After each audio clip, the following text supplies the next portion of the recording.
Hello, everyone, and welcome to another Facehammer live show. Thanks, everyone, for tuning in. Hope you're all doing well. Hello, hello. And today we're going to talk about super characters and god modes and all this kind of stuff and put them into a tier list because that seems to be popular. Yeah, we can't put them all on the same list these days, not No. with the world being what it is now. You can't do super best friends anymore. Mixed order Hi, Annie. all Hi, Gabe. stars is no longer a thing. Sad, isn't it? Oh, No, maybe I'm I not find it sad. sad. Maybe other people don't. I like the fact the poll has now got Sigmar as the worst, so keep it going, guys, because for those who don't think he's the worst, doesn't turn up, needs Teclis to help him with magic, Dwarves to help him with building things, ran away, hid behind his gates, left loads of people to chaos, still enslaves people to fight for him, just saying he's not my god. Doesn't even have a model. That's how bad he is. You're very far from unbiased in this subject. I don't know what you're talking about. Completely impartial, unlike the BBC, me.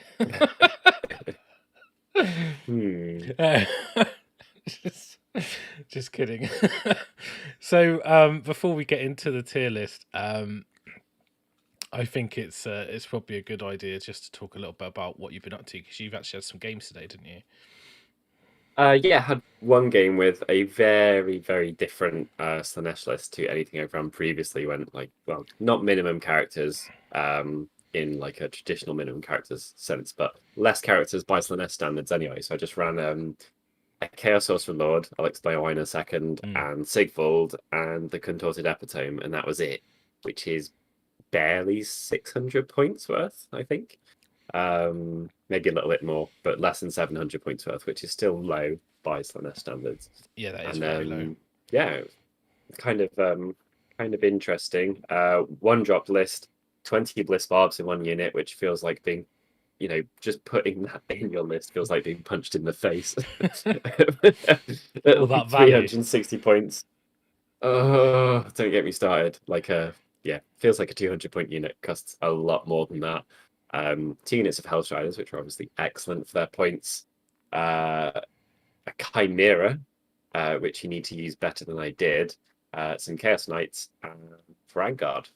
And they're there so that something in the army can deal with being hit back, basically. No Keeper, and the reason that she's not there is she's so expensive. I don't think she's unviably expensive now. Her points are stupid, but you can put her in some lists, but what you get if you don't put her in is quite a lot more stuff, especially if you're spending loads of points on archers like I did in one big block. So it was a completely different game to ones I played previously, a lot closer, and even though he couldn't fight twice, Sigvald he didn't die, and when Sigvald doesn't die, that probably means that he's done a fair bit of work, which he did.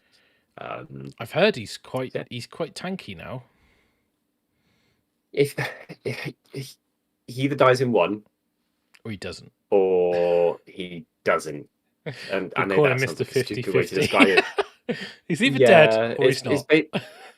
You lose quite frequently. You could lose 4 wounds, but then heal back up a bit. Yeah, Life Swarm wasn't in my list, but I can see why lots of other people are including it. And I actually started with him on the table for possibly the first time in the Lurid Haze list, because I wanted to best day ever him. It's just efficient use of command points. So he went in there and then just ran literally into the middle of the board. He had a Chaos Lord, 5 Chaos Knights, 2x3 Vanguard, and a War Shrine around him. And then he was next to my 3 Vanguard, and through putting them in the most annoying place possible, and pylons and stuff, he basically managed to weather the majority of the storm pretty well. Well, he didn't die. So it was good, and he just munched through. He didn't kill all the Varangargs. I just didn't want to deal with him coming back to life at any point, so he just spread attacks around and killed 2 out of 1 unit, killed very nearly 3 out of another one, which then they use the heroic action because they're heroes, which feels grim. Vanguard is so good now that there's more stuff they can do as heroes. They can do everything. everything's a hero, everything's a battle line, stuff can heal itself, and then you can rally. Just a lot of value out of the Vanguard in that list. But I think the Chaos Knights on both sides were probably the MVPs of the game. They just do a lot for their points, and especially for me, they stick around.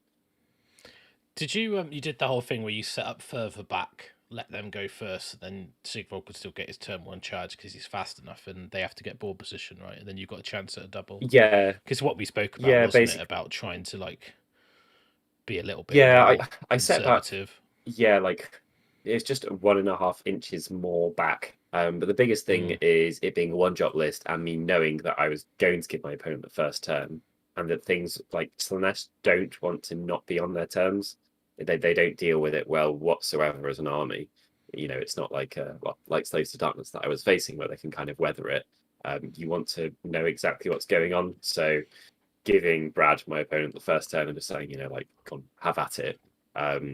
That was really, really, really useful. I still should have put something off the board, but I didn't put anything off the board, and it didn't go awfully, which feels like a little bit of a waste, but then you can still give something Lord Hayes +1 save and then all-out defense. So you do get some value from it, and that is useful in Slaanesh. If you're doing that, you might as well go Pretenders, right?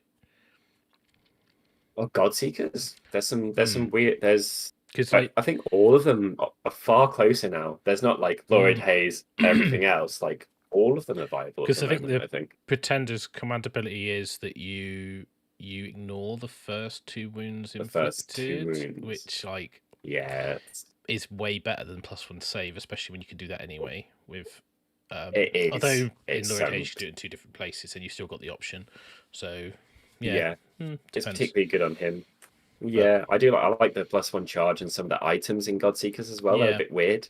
You can do like the quadruple D3 heal keeper and stuff like that. But I think this is probably roughly a list I will stick with for a little bit at least, and it doesn't involve too much painting.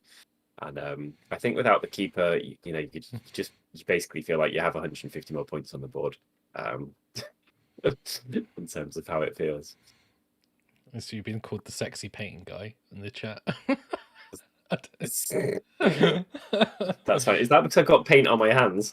I came up for some reason. I tested if there was any air left in my airbrush, and there was both air and paint. So just before beginning, I cover myself in black paint. It's always a good way to start the stream. Okay.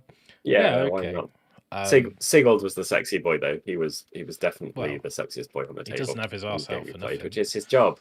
Yeah. Although Vince painted him with trousers, which I still don't believe he could come himself a true Slaanesh follower when he doesn't have assless chaps on his Sigvald. But anyway, so I haven't really played anything or done any of my own hobby, so it's kind of like just been busy. Have you been planning stuff in your head? Always. Or just taking a step back. Is it going to be Nagash? Is that going to be your next thing? I'm really enjoying the Nagash build. Hybrid. I spent some time. I had a game with Nagash in a Soulblight army, which I talked about in the last live. Played some stuff incorrectly, because actually, where he used to have the cast Arcane Bolt and Mystic Shield multiple times, even if never Wizard, they removed. Obviously, I knew they removed the Mystic Shield element, which I thought, and in my head, that was can't cast it more than once, but the element of another Wizard not casting it is also a thing. So the Necro and him can't. So I think I mentioned on the stream, but it didn't actually come up because I never actually double cast it on Nagash. It's your ridiculous or in the game, man. But it doesn't, because don't think you need it. One's enough, right? So, and I've been looking at Bone Reapers. So I spent a bit of time trying to write a Bone Reaper army that I thought might actually be able to be okay, which actually was quite hard. I think yours looks good though. Like I don't think people would think it'd be like an easy game. Vince is hilarious. I just read that. That's why I stopped mid-sentence.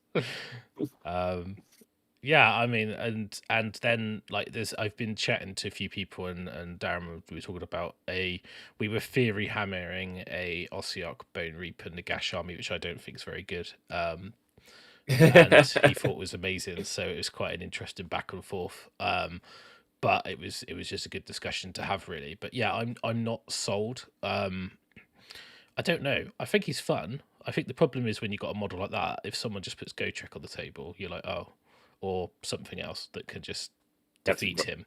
Yeah, then you're like, oh, have to run around it, don't you? Well, that's probably why I took there's a Death Rattle and Graveguard with him, because that stuff can chunk Gotrek and other things. You're going to struggle to find a more Russ Nagash list than the one that you've already written as well, I think. Yeah. You know exactly what I mean. Yeah. I know exactly what you mean.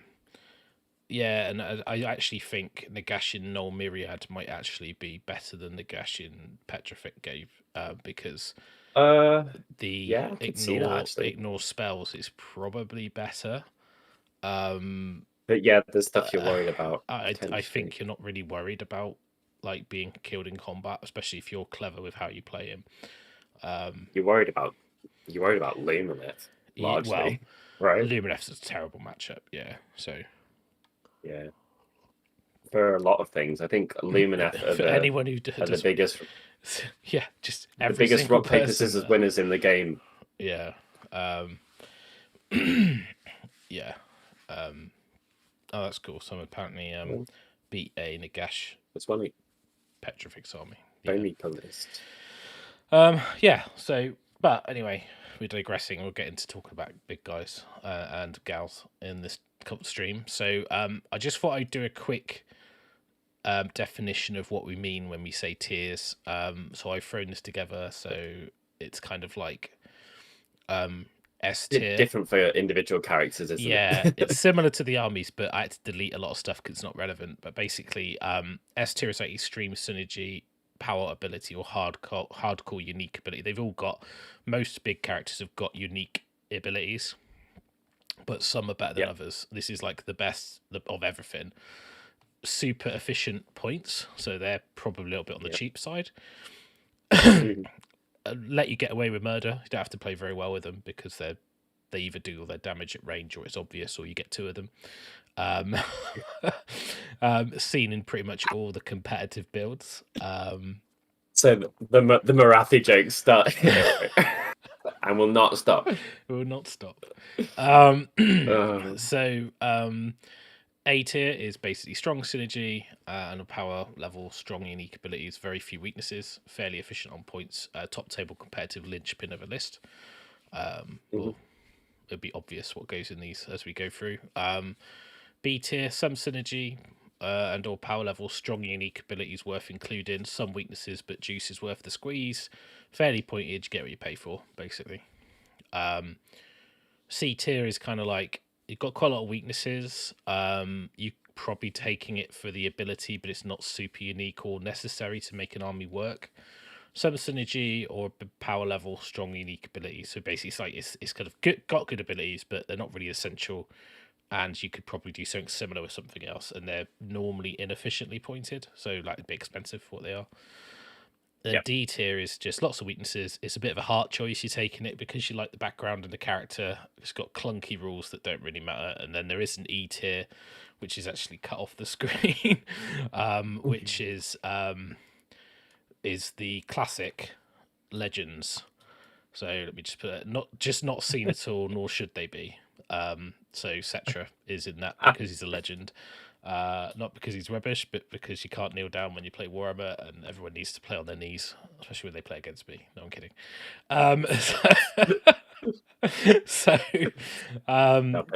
Gracia, it comes from the word sugoi, which is Japanese. I'll put in a definition for you now. That's like the most nerdy. I was about to call you a nerd and realise that we're talking about Warhammer on a Saturday night. So, excuse me, your definition in the middle of ranking super characters in Warhammer is too nerdy. Ooh, S is for salt. Yeah,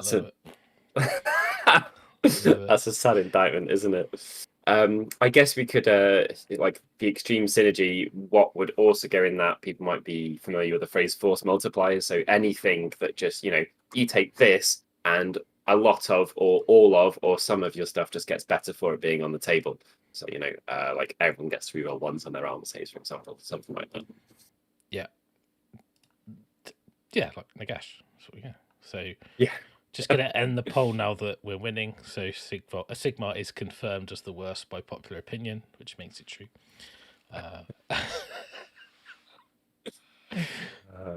Let me have my fun. You're gonna have too much fun with these, aren't you? Anyway, where are we starting then? How are we going about this? Oh, we already put Neferata in there. The death. So Russ the death bias veal. Yeah, strikes again. I have put all the Mortarks in. Now I haven't put. I saw someone mention the Glotkin and I forgot about him, which probably meant he's E tier, right? But that's like against shooting, he is E tier, I think. He's definitely D. Luckily, the rest of the rest of Nurgle's dead good, so you can. I think you could probably. I never see him apart from put him in and converted into something else. So I don't know where everyone's going to go. Like Ramyam. So, well, I think it's fairly obvious because we've kind of joked about it. So we might as well just start the ball rolling and just put Morathi, just write it up in S tier, right? Okay. Well, yeah. Tell. I mean, nothing about her isn't S tier. Like her points are a joke considering what you get. She's completely unique. She is literally unkillable. You get she gets to be in multiple places at once. You get two for the price. She is casters. She is casters. She is models. Yeah. Can't even kill her. She's the only one you can't kill in a abilities. Turn. Absolute beat stick. Easy to buff. Multiple. Yeah. Okay. So if anyone's got a reason that she shouldn't be in there, tell us, and we will tell you why you are wrong. Gracie is going to get his membership to the council revoked with a comment like that, saying that Frankel's not really a god level. I think he is. Off the hell pit with you. Get gobbled by. How dare you? How very dare you? Isaac Grottel. I'm just remembering names now. I don't know who they're for. Yeah. Okay, so 660 points now, isn't she? Like, yeah, she's just like... you could. I mean, you can't compare her wounds to anything else in the game because they're the best wounds in the game. The model's amazing as well, which just doesn't even hurt. Good point, Uncle Joe.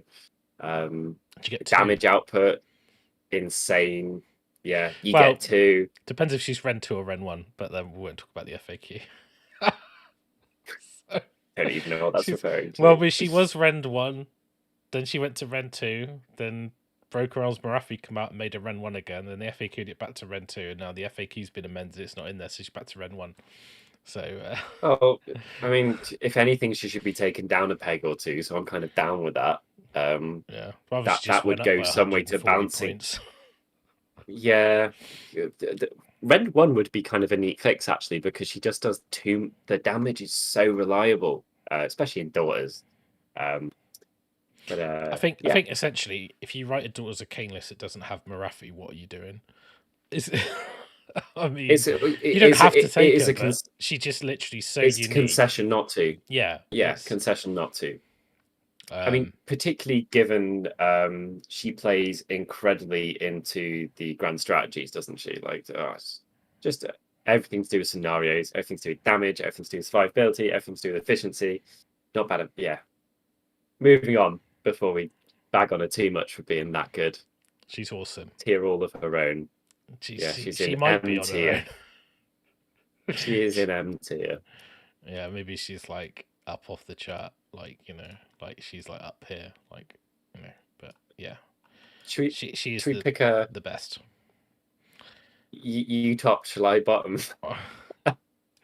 Well, where's Alarielle?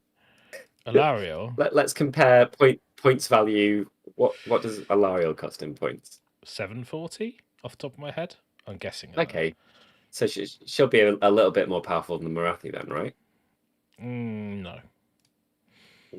I mean, like, she looks really good in Sylvaneth, but I think that's more because the rest of Sylvaneth look a little bit wanting. Yeah, is she halfway between C and I know that sounds it sounds really low, doesn't it? But I don't she's think not she's crazy that value bad. for money.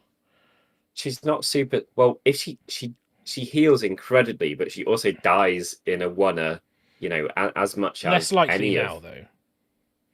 Less likely now. Uh, And she's got yeah, better healing. yeah. And like I think as well, like if you look at like her ability, she can summon a unit for free. So then she gets like, Force multiplier. I think Yeah. in Sylvaneth she does something nothing else does. So I just think purely in their own faction.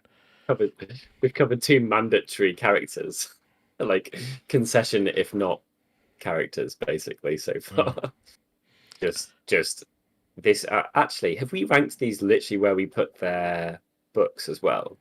S and C for Daughters and for Not Sylvaneth. quite. I think Sylvaneth, maybe. I can't remember, but Maybe, yeah.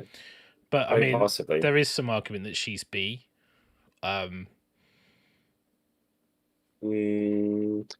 She does a lot of things, and I think it's very easy to underestimate characters that do a lot of stuff fairly well. She's a jack of all trades to some degree, so I could see her being high C or low B. This might be the old War Scroll actually on the website. Is that the old War Scroll? I can't. I'm trying to think what changed with her. It's what she can summon and how far she shoots. Maybe can't remember. I thought the damage was 6 on the. I might be wrong. It changed. Let me have a look. Did hers change? Hers went up, I believe. It's not like GW to have the wrong War Scroll on the website. Come on. Googling for. I have to even remember like where she had a like update. Was it in Kragnos or was it in? Has she been updated? In. I don't. This is how much. Yeah, she is Kragnos. Callum McDougall says it old. Is the old Thank you, chat. Yeah, it is the old one. Just checked it. So that's useless. Thanks, Games Workshop website. So yeah, so she's got a damage 6 spear. 16 wounds, 3 up save. So she is. I mean, you can unleash hell with that as well, which is pretty good. Yeah. Should we bump her up for her being well-rounded and more survivable than she used to be? She's got an auto kill as well. Yeah, I don't think she's that bad. I think she is good. Yeah. I mean, and she brings some peeps, which adds to her value proposition, doesn't it? Yeah, quite a lot. Of course. Oh, spoiler in. Move it off. What am I doing? Yeah, let's move her because let's put her up. Or due to popular demand. I know Laurie will be happy that she's got up a tier. They'll probably be telling me that she is an underestimatable War Scroll. All the War Scrolls that do a bit of lots of stuff, as long as it's not a bit of lots of stuff insanely well like Morathi, are I think it's quite easy to underrate them. I mean, while we're on elves, so we do Teclis. Yeah. How many points is he? You're asking me questions that I don't know. Is he 720? I'm guessing. Or maybe you can get your book because that would help me. He is worth. If you've not got it near you, he is worth all of. I don't have this one, but I can Google it. Actually, I can always run upstairs in a second and get it for points to be helpful. You could look at War Scroll Builder for me or something. I'm just doing that now. Archmage Teclis 740. There you go. According to War Scroll Builder. Disclaimer. Right, I am going to grab my book, so it will be useful. And while I'm grabbing it, you can tell people all the reasons why Teclis is insanely good. Well, he's got lots of rules, so that's helpful, right? Let's have a quick look at his War Scroll. These are factions and models I don't play a lot because I hate them. Not that I'm biased. So obviously his magic is just very strong. So you can like auto cast or cast 2 spells on a 12, which basically means they can't really be unbound unless you've got bonuses. Or you could do 4 out of 10. He obviously can auto stop pretty much spells. He's just very, very good. If you want to cast magic, he's a little bit fragile with just a 4-up save, so he's very prone to being alpha striked. but because of the strength of the faction and the fact that you can write a list around him and Sentinels, he can become in a 1-drop quite easily as well. Yeah, he's very he's very solid. He is expensive though, but I would argue he's better than Alarielle. I actually think he's not as linchpin for Lumineth. He's not like you need to have him in Lumineth. But I think no, and his points aren't so cheap enough that you're like, I'd be mad not to or anything. No, it's like, do you want him or do you want another like 40 Sentinels or whatever it is? Almost 50 Sentinels. So is he going to do as much as 50 Sentinels? I don't know. And Law Seekers, I don't know. Yeah. So he's not. I don't think he's an essential for a Lumineth army. But the magic is so dominant. Yeah, it also gets around a load of Russ might have covered this while I was snacking stuff, but his magic gets around other people's magic quite nicely. If you +3 to dispel or whatever, doesn't matter. Does Teclis suffer because of the strength of the book that he's in, or are these tiers? How much are we ranking them within their book or against each other as naked individual things? It's quite difficult, isn't it? It's not really against each other. It's more like, are they unique enough in their faction that they, are they worth their points? Are they powerful in terms of they bring in super unique things? Are they competitively viable? I would say that Teclis is competitively viable. He does bring very unique abilities. He's a little bit overpointed, but I still think he sits around here. Between A and B, probably an A.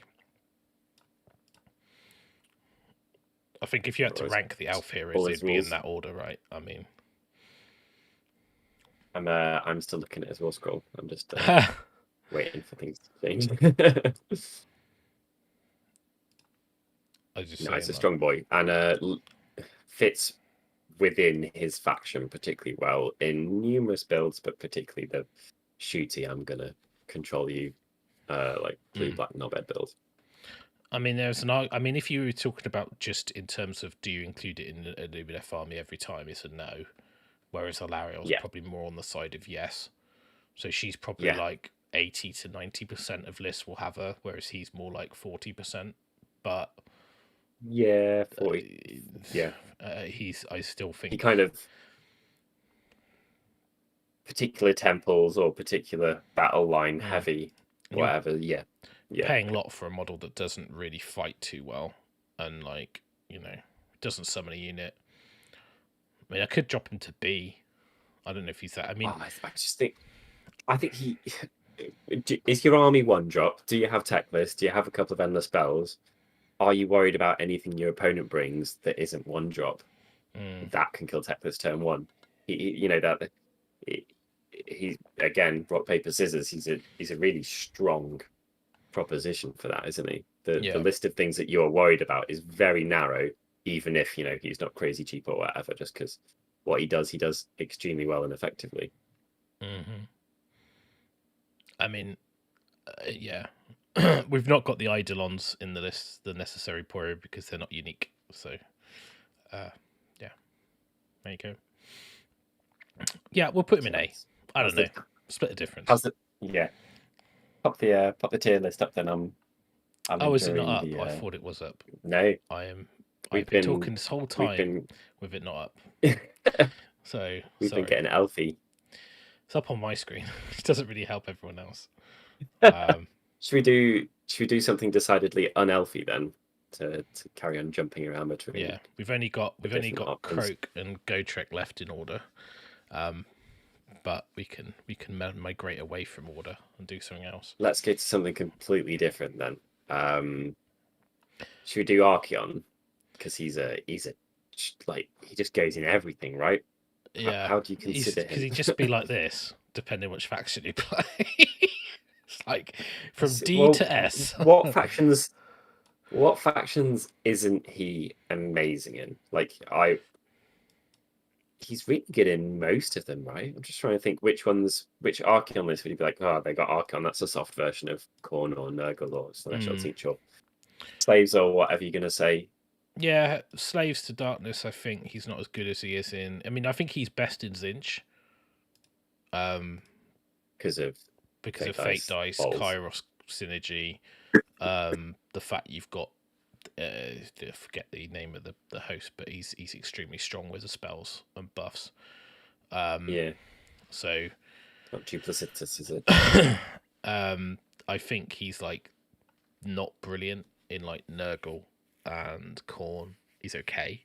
I think he's got a fair bit of utility in Khorne because I think the he problem could is do grinding a bit and with the summoning. I think the problem with Khorne though is that he relied on the command abilities to like be piling it out of range, going twice, and you can't do all that anymore because the stacking doesn't really work. He's probably worse in Slaves than he is in anything else, which is weird, but yeah, it's a bit strange. They got some other strong stuff. I'd say he's probably weak-ish in Sinesh, but he does bring something nothing else does. He doesn't have. Unless you're running Vanguard or something. Yeah, but you're not really playing Sinesh at that point, are you? It's like you're almost just getting the depravity for, you know. But I don't know. Like I think he's. I would put him straddling A and S just because I think in Zinch he's S tier. His tips can be for Zinch, and then the rest of it can be an A. I think he's extremely solid. He is a linchpin, and I think because he goes in so many allegiances, there's so much flexibility with him. He is a whopping 800 points, or is he 880 or something stupid? He used to be 860. I will let you know. It's more than that. Yeah, he's a lot. He's expensive. Obviously has some really good abilities. His command ability is also solid for getting command points. The Glockkin isn't there because I forgot about him. So, sorry. I've got Rotagus, if that helps. Yes, it has started. It's on the screen. So 830, did you say? 830, yeah. Oh, that's weird. I don't know why I thought he was. Yeah, it's strange, isn't it? Yeah, but I mean, he's very solid. At some time he was 780. Yeah, he's blobbed around a load of different ones. Yeah. Interesting. Roman thinks he's strongest in Slaves to Darkness. Slaves to Darkness have got such strong other options, and Khorne Demon Princes exist, and they are damn cheap. What's next then? Should we should we pick one of your Death Bros?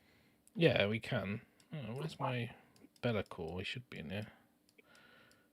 Well, we can.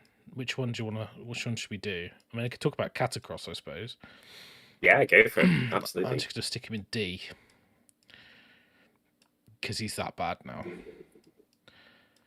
He's you just think you don't get that? There's no point taking him because he generates you a load of relentless discipline that you can't spell. You can't spend. So, like, what's the point? Kind of watch this space. Maybe something will get done about him because he shouldn't be as useless as he is. Well, he shouldn't be useless, but he is. So it's like Mortis Praetorian now because of the change to Petrifex now weak. So I don't think he makes lists. Now I used to run him and Xantos was good because you had the wound command ability, but again you can't stack that now. So you're never really using that. And then you've got so much RDP, you just can't spend it. You literally can't spend it. It's too much. So I don't really know why it's like that, but yeah, it just don't see the points. He went down in points. Still don't think you take him. He's like 475, I think, or something stupid. Yeah, sad. Yeah, I think D. I agree with Ramyan. D seems fair on him. All right, then, as it's been asked, let's do Thankful. It's controversial. I don't know. Where do you think? I'm about to chat on this one. Where do you think he was? I don't know what I'm missing. Half my characters. I should have had them ready. I thought I had them all ready. So let's do someone else on my screen, and then I'll. Okay. This is. Should we do? Who's the cheapest? Well, that's a different way to do it. Who's the cheapest you've got left on the screen in terms of points? That's a different approach. I don't know. Skragrott or Linda, probably. Yeah, Skragrott, a Linda, or even a Bloodthirster these days because they're so. Where's Skarbrand? So it's not Oh, it's Skarbrand, especially. Yeah. Let's pop Skragrott on because he's cheeky. Yeah. Okay. So where do you think he sits? I'll do it in a sec. I'm just he's there, but I'm just trying to find these pictures I made because I definitely made them. Oh, that's so good. I think he suffers from being, he can only be as strong as his book can be, and he's not like an obvious always include, but he is quite a strong option in terms of what he brings for his points. It's like the most reliable if I caster was, you can get, right? Yeah, and he doesn't he give you if he's your general, do you get like D3 CPs turn 1 or something like that? Like something I could see him being C tier. Let's find out what his points are. Was he like 200 something? He's not very expensive. It used to be it used to be like 260 or something like that, I think. All right, Skragrott.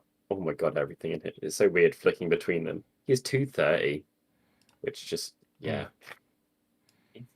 think he's like C, or he's like high C, low B, in my opinion, in terms of all of his little bits and bobs.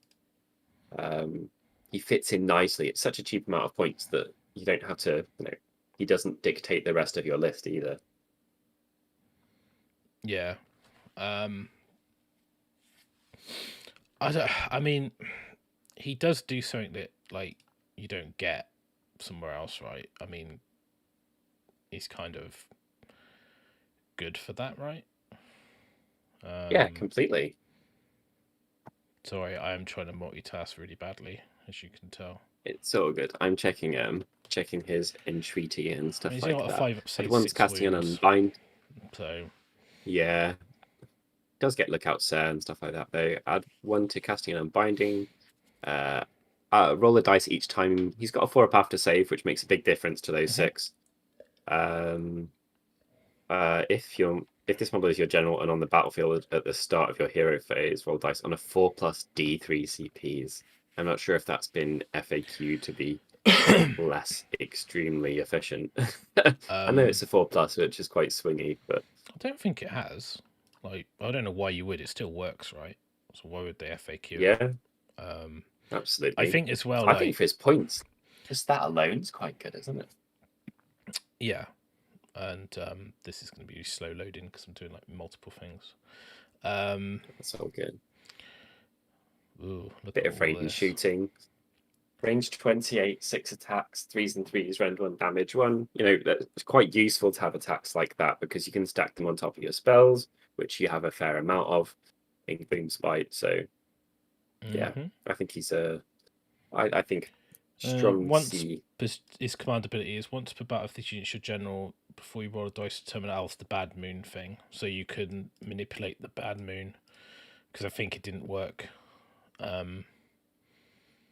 No, I don't think they've FAQ'd his ability. So it's a bit like the Sinesh one, isn't it? When you get D3, like you get me, like what do I do with this? Because it's like, yeah, a couple of times again though, that means that you can just spend them completely willy nilly. Like if he's your general, you got 1, and on a 4+ you get another, and on a 4+ you get D3 extra.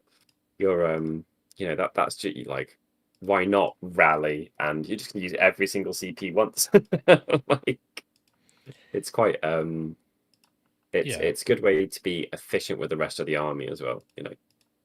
Buff your shooting unit +1 to hit, buff your melee unit +1 to hit, like buff your, like, in your opponent's turn +1 save, in your turn +1 save. Like, so you reckon he's C then?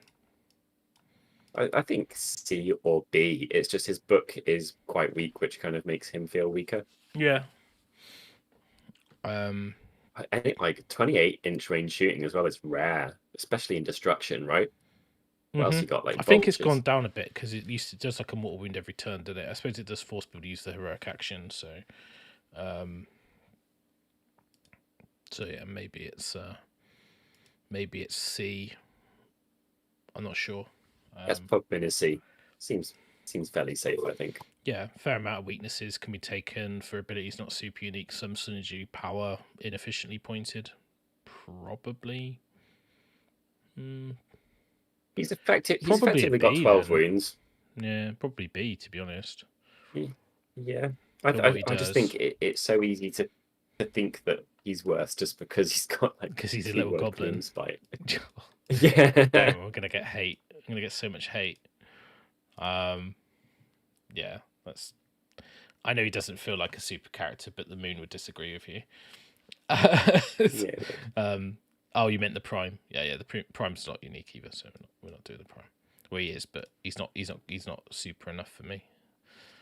No, I am missing like Be'lakor and Thancor for some Andrasta. reason, but I don't know where I've put the pictures, but they're not in the folder that they should be in, which is kind of annoying. But it's going to be quite difficult for me to find them while streaming. So unless you can feel like an absolute boss. That's so good. We could unless we pick a model that you know a lot about that you can talk about. Well, I'll tell you what. Let's have a chat conveniently about Glutos. And in that case, that would help. Okay, so 475 points of he is so hard because for me his stock has gone up and down and up and down in this book and in this in this book, in the last edition and the current edition, and I completely wrote him off. And then Russ and I were actually chatting about this recently for one of the top tier Patreons, and I had coincidentally I'd written a couple the day before, of my own, and he'd made his way in. And the reason why he'd made his way in is because, kind of for the same reasons that I'm running Vanguard, he is really, really hard to kill. As long as you start with him on the table, in which case on a 2+ he gets a 5+ after save on his bajillion wounds with his good armor save. He's got a casting bonus, fairly rare. He's got 2 spells, also again fairly rare. He's got debuff aura. His spell, which is a bit janky and a bit finessey, but can be used to great effect to heal your units in accordance to how much overkill they do in combat. That's great. So let's say, I don't know, your Sigvald is on 1 wound. Let's choose the most extreme example. Sigvald's on 1 wound. He charges in, so he gets always strikes first. You've done the spell on him. He does, 5 excess wounds worth of damage to the unit that he wipes out, and he just gets those back. And that healing actually plays quite a key role in Slash, and having it as an option is useful. Particularly, I think he fits very well in lists that also have Life Swarm. Yeah, I really like he's him. Risen. Yeah, and purely because of the grand strategy. Because he's an 18 wound, 3+ save, ward save, healable, -1 to hit, wizard, reliable caster with 2 spells, and it's with an endless spell, especially if you use in something like the Visage, because he's going to be near them as well. Casting those endless around him is going to be doing damage. He's going to be getting you depravity. You're going to be very unlikely to kill him in a one-er. I think Life Swarm's a great spell in a Slanesh army, particularly if you've got Sinessa as well. It's really weird because when Slanesh, he's not cheap. No, but he is, because you'd pay it, because what other model in a Slanesh army is going to help you get your grand strategy? Nothing. Your battle lines, nothing, and fragile. It's really bloody hard in Slanesh as well. Really hard. I think he might be wrong, but you might be able to. I think Coalition would still count as battle line, just not towards your 3 minimum. The way it's worded, so you could do hold the line with Chaos Warriors or Knights, but it's a bit. I'm not sure. I was wondering that after today's game, because it doesn't say FAQ. Yeah, it's the wording's a bit weird, right? So I think that you could probably get away with it, but I still don't think hold the line is a good one. If you're going magic heavy and you've got Glutos and Sinessa and another little caster, that's 3 wizards. They have to get to stop you getting your grand strategy.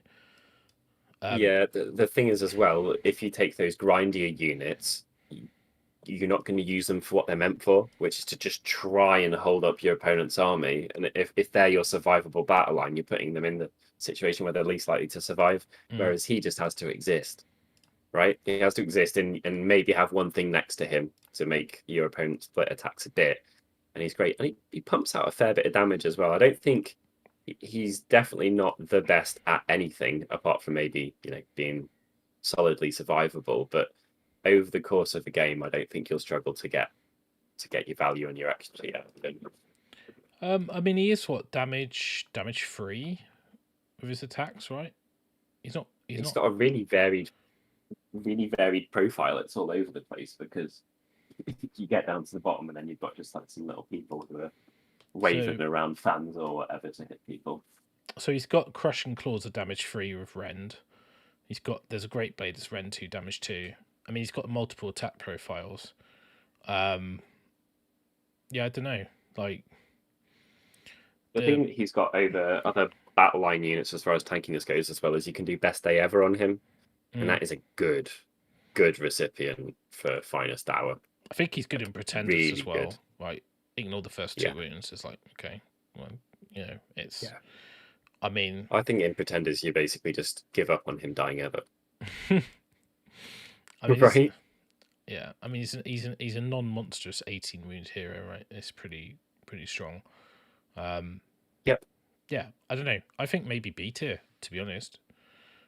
I think with the keeper going up so much, he becomes almost something you should take. I think purely because of grand strategy.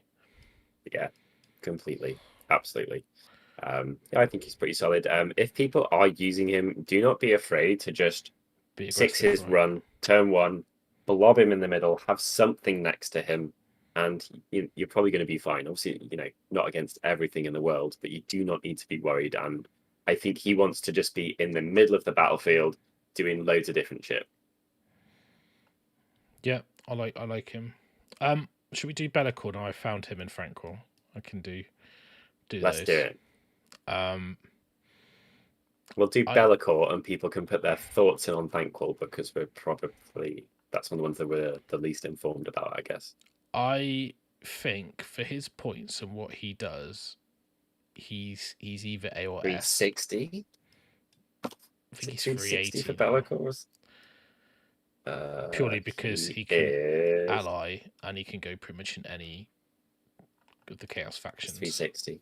See, 360. So cheap for what he is. Lol. Yeah, he is a joke. I mean, let's just treat him like he was a wizard who always has a 4-up save, has that many wounds, has 2 spells, and has his own spell that's quite good. And you're already, you'd like there to be some other good stuff, and then he's got loads of good stuff. Attack profile is really good, by like that cost of dragony type things. Standards pretty fast. Is completely unique. His ability, he can give you a really good chance, especially if the thing you're worried about being hit by is a combat thing. Your opponent has to move successfully towards you, charge successfully, and then combat successfully. Yeah. And in like Despoilers, he's great as well because you get the heal, and also he's got his own Legion as well, which we didn't tier list, but he's particularly obnoxious in that. Oh, he really is, yeah. I mean, it's bad when Tom Maudsley's playing it, right? Absolutely. You still got Glutos up, by the way.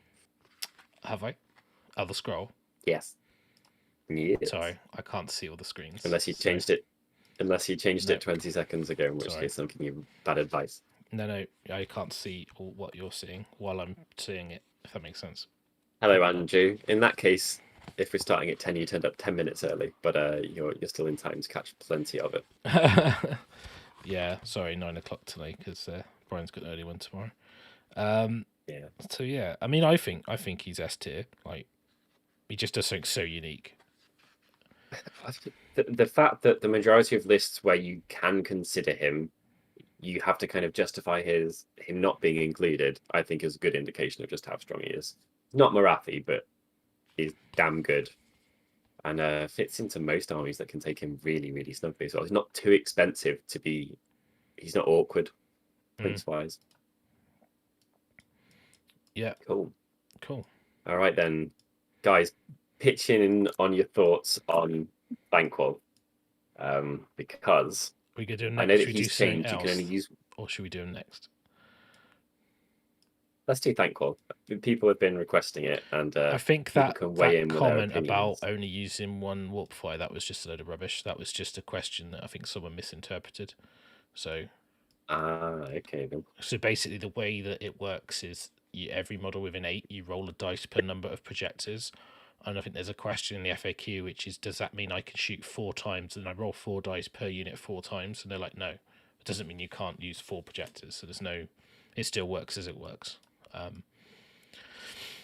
So that, yeah, it was just someone on the last stream said something. I didn't really understand the comment, so I don't play him. And I did check the FAQ, couldn't see anything that would make him rubbish. If I'm someone in the chat is like, no, it definitely works like that.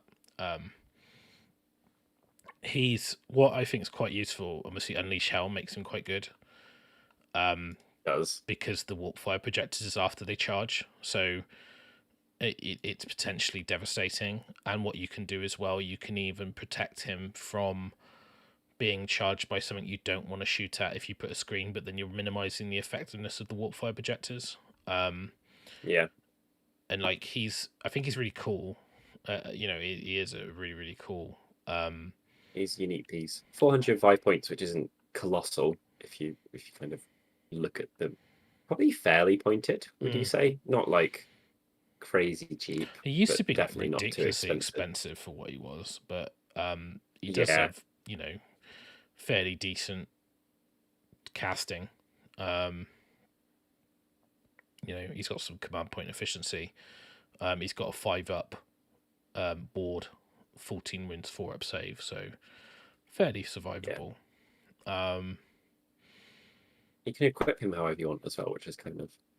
Yeah, you can make him more combat focused, or he's got a 2-inch reach and everything as well, which is still useful. But 10 as well, fairly all right. Yeah, I don't think you'll see him in a lot of Skaven armies, purely because I think like people just put in like Storm Fiends if they want the shooting, or like weapons teams. But I think he's good enough. He goes down finessey. Yeah, I would say he's probably a C. Yeah, I agree entirely. You have used right, someone's going to feel like he's a B, and used wrong, someone's going to feel like they just overpaid. He's definitely got better with AOS 3, but not like, not like no brainer. Yeah, he's not Morathi. Come on, like. No, he's not. We're gonna get so much heat for putting Skragrott and Glutos in B tier, aren't we? Just... people can constructively say, I don't think that isn't the case. Cool. What do you want to do next? Should we do a death character? Because we've got loads. Yeah, let's do it. Take your pick. Let's get a Linda out of the way. I'm just going to put her next to Catacross. So, 7 wounds, 4-up save, no after save other than a death save. She's got unique abilities. Not 215 points cheap. Is like okay. She could cast some mortal wound output. I mean, she used to be a lot more expensive, I think, but like, yeah, I still don't think she's very good. She just doesn't have enough wounds to. She literally like low C, high D territory. Just that's it. She's basically high, D. She's probably better pick than Catacross, but not by much. D plus. Poor lady. What about, let's pick one of your faves then. What about your bro Manfred? He's up round the A in my opinion. I was going to say B or A. Depends, I think, for what he brings to your army list. With the fact you've got Geist 4, he gets access to Death Mages, which is good.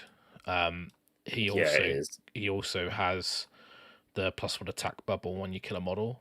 The fact that when you charge him, he can just go, no, I don't fancy that fight, and just disappear. Mortarks have now got a 3-up save, not a 4-up save. He's got some self-healing anyway, because he's a vampire. Super fast, 16. Yeah, flies. It's really good. He's a bit of a command point hog because he drains when he heals out, but because it's an aura, gives you +1 to hit and to wound. just naturally. Just anyway. The fact that it's an aura is kind of a strength, and then yeah, we've not even covered the fact that he's just 380 points. His spell isn't bad either, is it? The poke. No, it's good because you target a unit and everything within 6, so it's pretty decent if you've got like a big unit with lots of stuff around it. So, I think We do not have them named. No, what is battle cattle? I think he means Avalanor. Okay. There's a lot of ones that I could have put in, but I thought, where do I get down to the level where I'm start putting Alfarian in? I start putting the twins in, then I'm putting in like, we could definitely do like we could do our like top 5 or top 10 like small heroes bunny ears. Yeah, I think the reason that like at some point in the future, in the background, like obviously the Mortox are like lieutenants, aren't they? So it's kind of like I wanted one of them uniques from each Chaos God. Order have kind of got the Elven gods, and then most of the other stuff's kind of not really that level. You can argue that Croak and Gotrek, which are the 2 I've got. But I think Manfred's A tier, like comfortably. I think he's so defensible with his crazy teleport ability that I would agree. Yeah, I think. How's the Prime not super unique if a goblin is? Doesn't even have a name. It doesn't have a name. Can't argue with it then. All right, well, should we just go? I mean, if you want me to do the Prime, I'll just tell you he's in D. So carry on. Yeah, he's in Yenestra is better than him in every way. Yeah, and Yenestra's probably a B. There you go, done. We've done Manfred. Why not put Neffy in? Where does she fall, do you feel? I'd put her in B tier. Yeah, because she's not quite as defensible, but is good for all the other reasons and has a debuff. And she's got some very unique abilities. So her spell's great. Yeah, well, ignoring negative modifiers to save. She's also got a lot of attacks that if she gets a wound through could auto kill you. With the Dagger Jet, which her stock's really high with stuff like Sons of Behemat, other monstrous heroes. Her Mortox ability is a little bit weak because she gets a D6 heal rather than a D3 heal, so it's like it's not really that amazing. Her Legion is not particularly strong, which is the only reason I'm putting her in B, not A. She's okay. I think the -1 to hit bubble's quite good. But yeah, it's I just think like she's not as good as Manfred, right? So yeah, solid there. Well, she can't teleport away, on a whim just for lols. I think the thing classified. I think she's very good with Manfred or with Nagash, because her casting that spell on Nagash is offensive. Like that's also a fun army to play with. Yeah. By the way, if anyone's wondering, she's it's a classified that RDP isn't useful currently. Sorry. It's basically because he gives you loads of relentless discipline that you can't really spend, and you can do the same ability off of Liege Cavalos, which are actually gone down in cost, so they're actually quite good points efficiency wise. And Mortis Praetorian isn't a particularly strong legion, because I know his command ability is good, but I just don't see him as like being that good. I mean, it might be a C, but Bone Reapers are struggling. I think the only reason that Bone Reapers we rank them so highly is because they can take Nagash. Without Nagash, I think they're struggling. So, well, we might as well finish it off. Archaon. Well, he got worse now because he's not allowed in the book that is the best one. He's not allowed in Nighthaunt. So he's not allowed in Soulblight. Because he's a Bone Reaper now, right? He's very good in Bone Reapers. Oh, can he ally? Is he? I'll just check the ally tables in case he's Death Lord, isn't he? Let me just see if they've actually sorted out. I can't. I think in my head I just wrote him off as being an ally, but I might be wrong. No, he can't ally. So yeah, didn't think so. One of the things. Solid utility piece. but I think maybe people are sleeping on a little bit, is that they FAQ'd Nagash's staff, so he can't cast Mystic Shield more than once. Archaon hasn't been FAQ'd, so he can cast Mystic Shield 3 times. So him and Nagash together in Bone Reapers is pretty good. That's not the same army. Yeah, so he's pretty good. I just think that the army is you are basically like just really struggling with the rest of what everything else does, and it's very much a one-man band. The lore of in OBI is very good. You've got protection Nagash. There's some stuff you could do with teleporting Nagash by hurting yourself, using stuff like Quicksilver Sword because it ignores saves. He's a reliable caster. He's very good in OBR just for the healing, and for his lore knowledge points as well. Yeah, so in OBR, generally you'll be going, I want to take 2 little wizards, but if you add the 2 little wizards up, it's basically Archaon, so you must take Archaon generally. I mean, it's not quite the same. When he was 320 points, that was the case. You just took him instead because you're like, well, why would you take the others? So but an awful melee profile. Nothing to write home about, but you can wipe out some tens of battle line things with him. Yeah, I think he's in OBR. He can only go in OBR, but I think most of my OBR lists have him in him, because you want to get those spells down. You want to get the healing going, and he brings that as well. He's a little bit fragile, because his save is only a 4-up. So in Petrifix, he obviously ignores Rend, but it's okay. I actually think Null Myriad is maybe the meta choice if you're running Nagash, just as I said earlier. So maybe, but I'd say I'd put him in a C tier. Yeah, I think that's fair.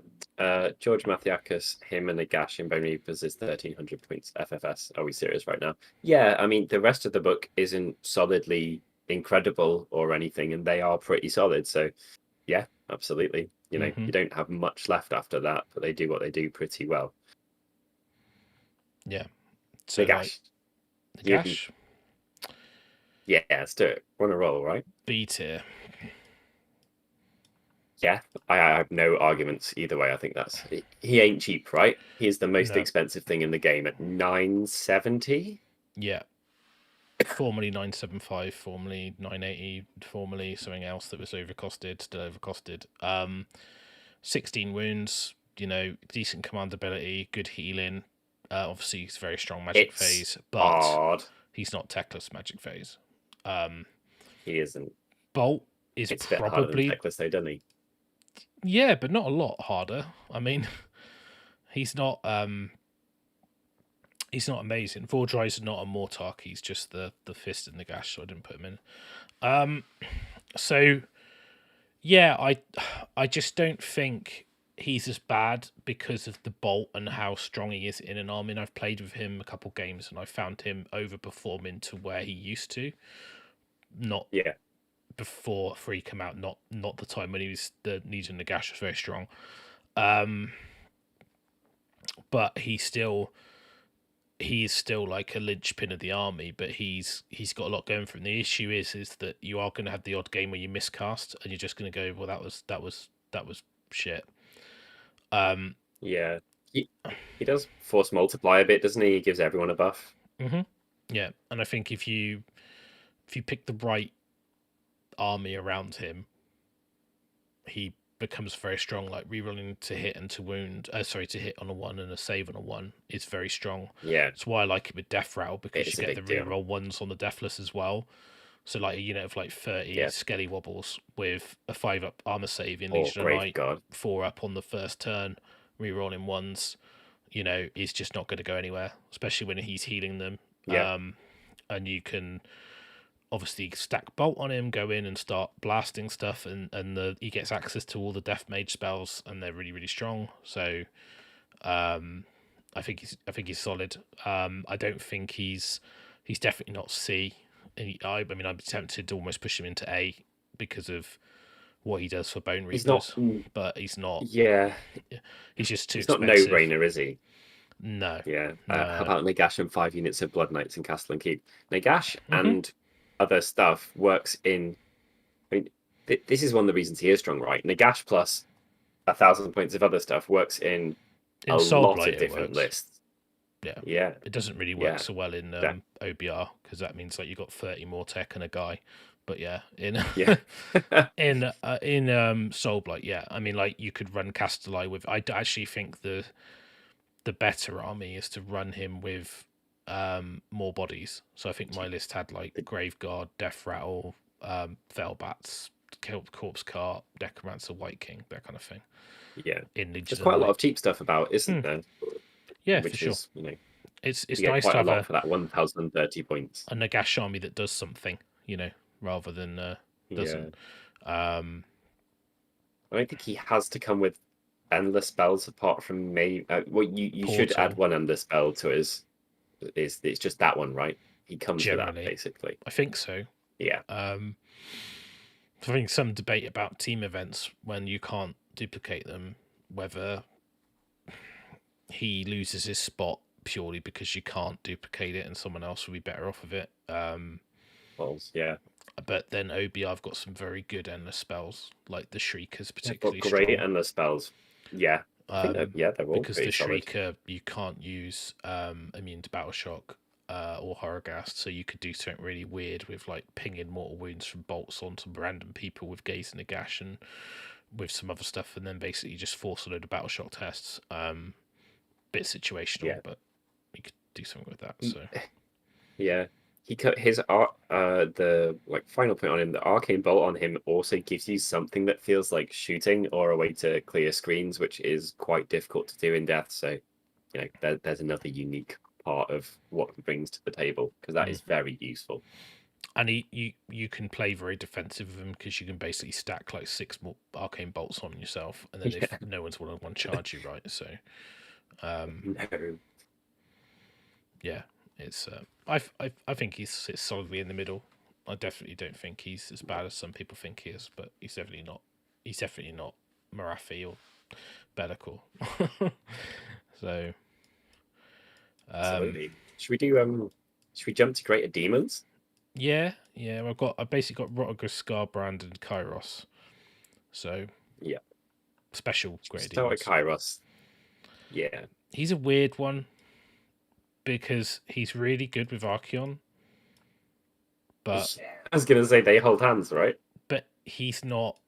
I don't think he's as pivotal on his own. I just don't think he's that viable. I mean, obviously he's got a quite good spell. Yeah, he doesn't synergizes as well in the mixed demon-y weird list. In the Legion of the First Prince, yeah. So he's almost like the cheerleader for these two, right? So, but probably sitting, probably sitting about put there. Him between there in the middle. We just put him holding hands, right? We just put him holding hands. Why not? He's still unique. Powerful caster, doesn't protect himself particularly well. Yeah, I don't think he's A tier though. Like, there's a reason we haven't included Galaxy. We're not going to Z. I don't even know Shalaxi's points, so I'll look up for someone and then I'll tell you why she's in D or E. I picked one Sinesh. I took Glutos because I think he's the best named like big model. Well, he's actually worth discussion. Shalaxi's in a really she absolute pap in my somewhat informed opinion here, actually. Because it is Sinesh. No, she's poopy. Yeah, the Legion, the First Prince is like all the kids that hang around wearing their band tops. You know, they're like the outcasts. Right? They're like the fringe people. They're like I was one of those. I just don't think he's. There's other like you could just include pink horrors instead. It'd be better as well. Each list. I mean, obviously, he's got some good stuff because basically once per turn your hero phase, you could just get rid of an endless spell, and it's not at the start; it's just after. So you can almost use it and then get rid of it, ready for the next turn. He's obviously got the Lord of Change the dice to the highest dice thing, which is quite useful. Fate dice are a thing. Gift of Change is particularly good because you can hit people, tag them with a spawn, so it's quite good against missile units. So you use the portals, do a wound, spawn comes out, it's in melee with the shooting unit, you can then charge them, they can't stand and shoot you. So especially if you're using the list that gives you screamers. But I don't know. I don't really know where to put him. It's like he's kind of B. AD. But he makes these two better, so I'm just gonna stick him in B. I don't really know. Like, I just there's other combinations like him next to Khorne Demon Prince is disgusting if the command ability's gone off, and but he can't really like stand next to a Khorne Demon Prince. I don't think in any situation. Can in the silly the Legion of the First Prince thing, or whatever. It's not a real Legion. It's not a real army. It'd be gone in a year probably. So I won't worry about it. That's me just joking. So I think he he's as good as the strength of the person that he's holding hands with, and that is where enough for that hand to pull him up to 80 fairly aggressively. I think in those situations. But I think it's more that they get better than he gets better. Like, yeah, he's a cheerleader. Yeah. Like if anyone models a Lord of Change holding pom poms, then you know, 80 instantly. Yeah. Glutos then. So I think Glutos is an absolute steal for his points. Rotigus, what do you think? That one. Sorry, Glutos. Yeah. I think Rotigus, another person who likes food. Yeah. So we just put them next to each other. So Rotigus is a bit of a weird one because like he is just like a great and clean one, right? But a little bit better. The spell is still, like being able to damage multiple things in multiple places. Quite a unique spell. He does a bit of everything. It's pretty survivable. Just feels like solid, but not extreme in any way to me. Well, what do you think about it?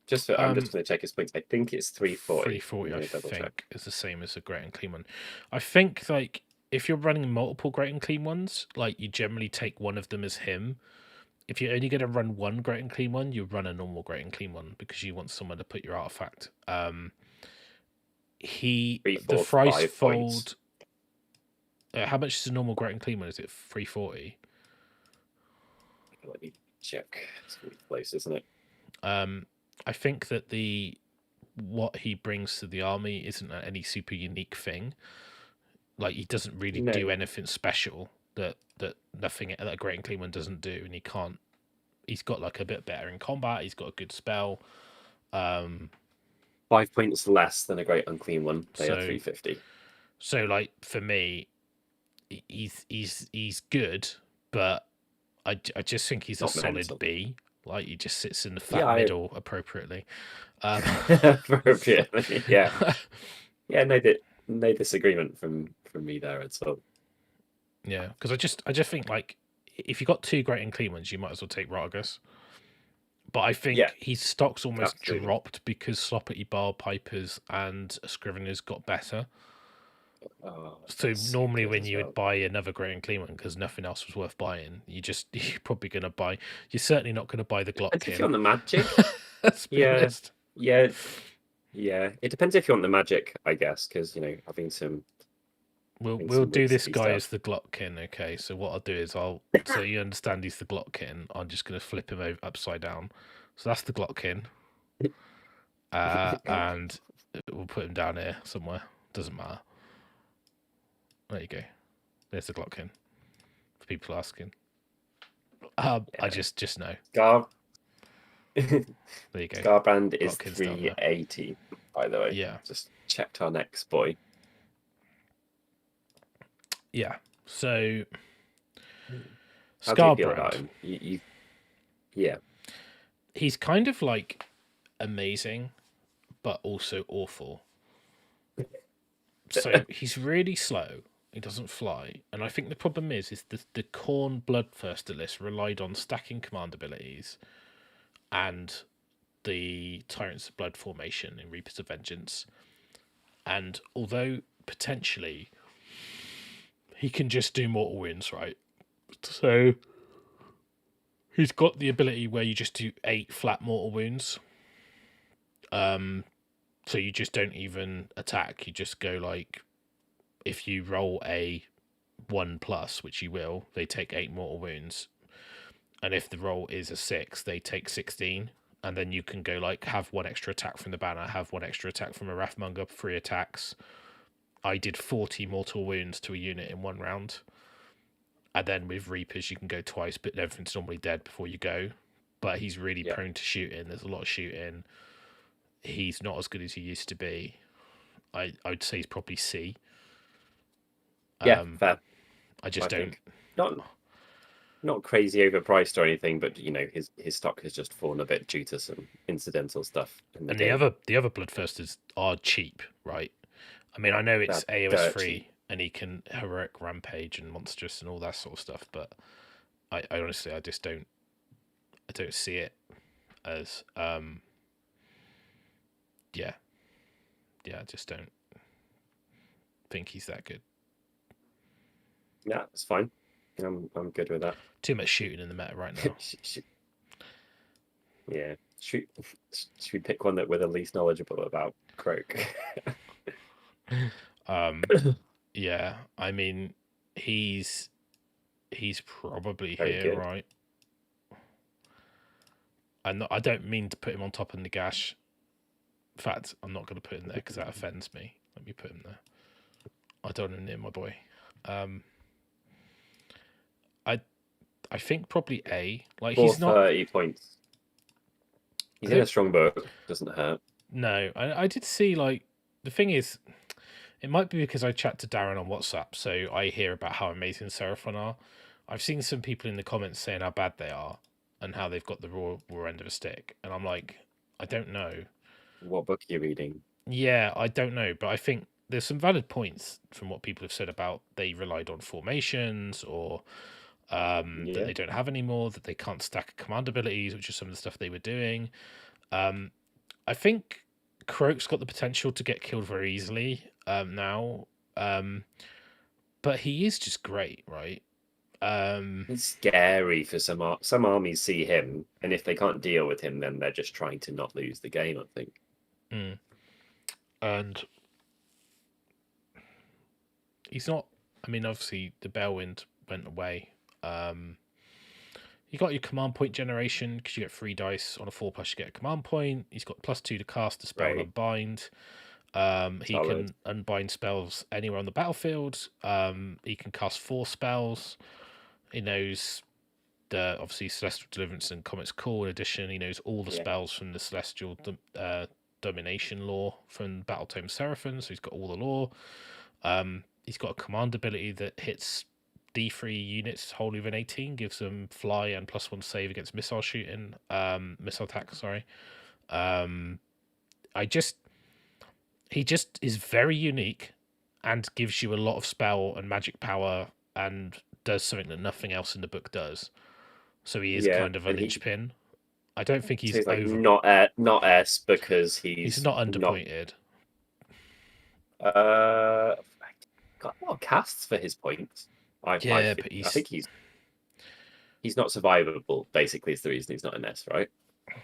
Or is a bit weak. I just don't think he's S tier. Not anymore. He's definitely not as good as we used to be on the Bellwind and stuff like that. So, yeah, agreed. I think A is fair for him. Yeah, I think he's still like pretty much in most Seraphon lists, I would imagine, unless you're going like Thunder Lizard heavy. I don't know. I still think he's solid. I think the model's amazing as well. I think it doesn't really matter, but you know. Oh, it is. Oh, it's such a good model. I've got one. I don't know why. I just feel like I should. I'm obliged to because it's that good, even if I have no plans to paint him. Yeah. I have to put Skragrott over there because that's doing med in. Nagash has got a bit. Nagash got to be in front of Alarielle as well. A bit there. There you go. It's better. I'll get better than that. So from fairly pointed to 3 propositions. So we've probably got one in the middle, one overpointed, Well, let's and leave one this guy to maybe now last. underpointed. So Kragnos, he's kind of a weird one for me. It might be because he's new. He's like the new kid, right? He is. In my head, he's like B. I don't think he's that high. Like BC border. So my reason for that would be that I guess he's not auto include enough to be B. That I mean, like the problem point, is, but there are Sons of Behemat. He doesn't. He's only one. He only counts as 5 models to objective capture, right? So he's a lot of points, and he stops you being able to take 3 megas. So I don't see him in that army really. He has a unique ability. He's good in Gloomspite. Yeah. Or at War Clans, good if you're in Bone Splitters, probably. Well. Really good. Is he better than one-shot my Be'lakor? Yeah, well, he should do. Kragnot one-shots anything he charges, then he dies. And he's 740 points, right? I don't know. Like, all of the other people have spells and stuff. He just does his thing, which is walking along the ground until he hits something and then killing it. Yeah. I can see him being C then. I think that's fair. I mean, he could be B. I might be being a bit harsh, but he's a lot of points. He is. No, I think And he doesn't really do anything to your army. And I know there's a lot of people asking questions about the like, how's the allegiance thing work? He doesn't really benefit from the allegiance abilities because he doesn't have keywords. So I think it's just like he just doesn't break the faction like by being in it, because I think the caveat of using abilities means they've got to have the keyword, and all that rule is saying is he doesn't stop you using allegiance abilities for your army. Yeah. But he doesn't necessarily he doesn't work with anyone. No, he doesn't work with people. You put him in, he handles 1/3 of the table, and you hope that he kills stuff before it hits him, and in which case you'll probably be very happy with him. Yeah, and he has got he's probably C's probably a bit low. I mean, he's got the immune to magic, hasn't he? Really, because your shield is basically gonna stop any spell, generally. Yeah. Because it's not beating the roll, it's beating the casting value of the spell. Yeah. So unless it's an 8, you're pretty much gonna stop it. Yeah. Right, like because you're running 3d6. Yeah. He does give you bravery buff, which I think will be good in Gloomspite. I think it might be good in a Squig army. It's great in a Squig army. Loads of damage. Really, really good in a Squig. Like, the most damage. Just damage coming out your ass. Yeah. You know, it's very good against other monsters, and it's a monster meta. Can reroll charge rolls and hit rolls if it's within 12 of Stardrake, Drake, or Dracoff, or Dracoline, so not that that's going to come up very often. Better Rage is a bit of a weird one. But he has got a 2+ save. So he's got a good armor save, and he stops spells, so you need like mortal wound stuff that isn't spells. Yeah. So or apparently a 90-point harpy unit. I presume he was on 1 wound left or something. He's lion. Yeah. Yeah, I don't know. Like, I think maybe B tier. I think C is way too low for what he does. Flamingo Pie's got a good point. He doesn't have an after save, so I know 2+ is good, but he doesn't have it. He's got his armor, and that's it. Yeah, which so naturally would just mean you roll ones, right? So you get like hit by of witch elves, and you're just like, okay. Yeah. Or someone shoots you with some Ren 3 shooting, and then charges you with a bit of backup, and actually it could be a real issue. I could happily have him in C or B. I'm going to put him in B because I think he's better than the C tier, and I think he's equal to some of the ones in B. If we put Ragus in B, he can't be that low. 12 Lion, explain, please. I want that story. Yeah. Well, that only leaves us with one before we get to the meme. Yeah. How do you feel about Gordrak? He was expensive before, and he's 580, I think. still feels expensive now. His command ability is pretty good and quite efficient, but the fact that you can't tool him up and tooled up Maw Crushers are just so good means that he's nowhere near like an auto include, is he? He's the opposite, which kind of by definition just drives him straight down into C territory immediately. Pretty much, yeah. Yeah, could get really damagey if you get him into combat and he doesn't die. The fact that he can heal himself is great, and him healing himself and getting damagey with 2 weapons, and being able to now heroic action heal him D3 fairly reliably is good. But yeah, he's worse than the normal one. And he's Ramyam, I do not disagree. 85 points more than the normal one. Yeah, I'm just checking out now for comparison. So what does he actually get? I guess like an extra like wound and like some extra attacks. So but... he's 580. If off the top of my head, if I recall correctly, his command ability affects D3 units instead of 1. Or it might even so be 3 it units. says the one I've got, it might be the old scroll, says up to 3 destruction units wholly within 24 until the end of the phase. I'd want hit rolls. So which is very efficient, like really efficient, but you kind of end up writing one type of list of him, which involves some pigs and him and crossed fingers. Yeah, and I would say he's probably a C tier because he's expensive, and I think the normal one's better. I don't think he's D. 495 for the other one. Yeah, exactly. He's like almost 100 points more, right? Yeah, he's low. Yeah. So, yeah. Obviously. So, this isn't a list of who beats who, because if it is, he'd be like S, pretty much, apart from Morathi. If he can reach them, right? So, yeah. So, how many points is he now? Where is he? He's got his own little box under Cities of Sigmar, so he's right at the front. So he's 435, okay, cool. Right? Which is great. The fact you can heroic really heal him now, right? So big. So he's not big, he's little, but yeah, it's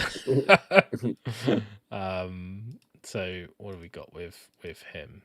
Let me just refresh. So at the end of the combat phase, if this model is within 3 inches of an enemy unit, this model can fight again. So anything he's got, you might get to double it. Roll a dice each time you allocate a wound or mortal to this model. On a 3+, it's negate. He's got a 3+ after save.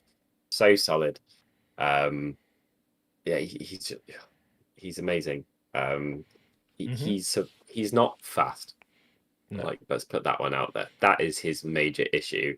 Is people stodging him up or feeding him crap, you taking 2 turns for him to arrive to where it counts, your opponent, like chaffing you, and then you getting to use Go Trickness once or maybe twice in a game, then you're going to feel shortchanged.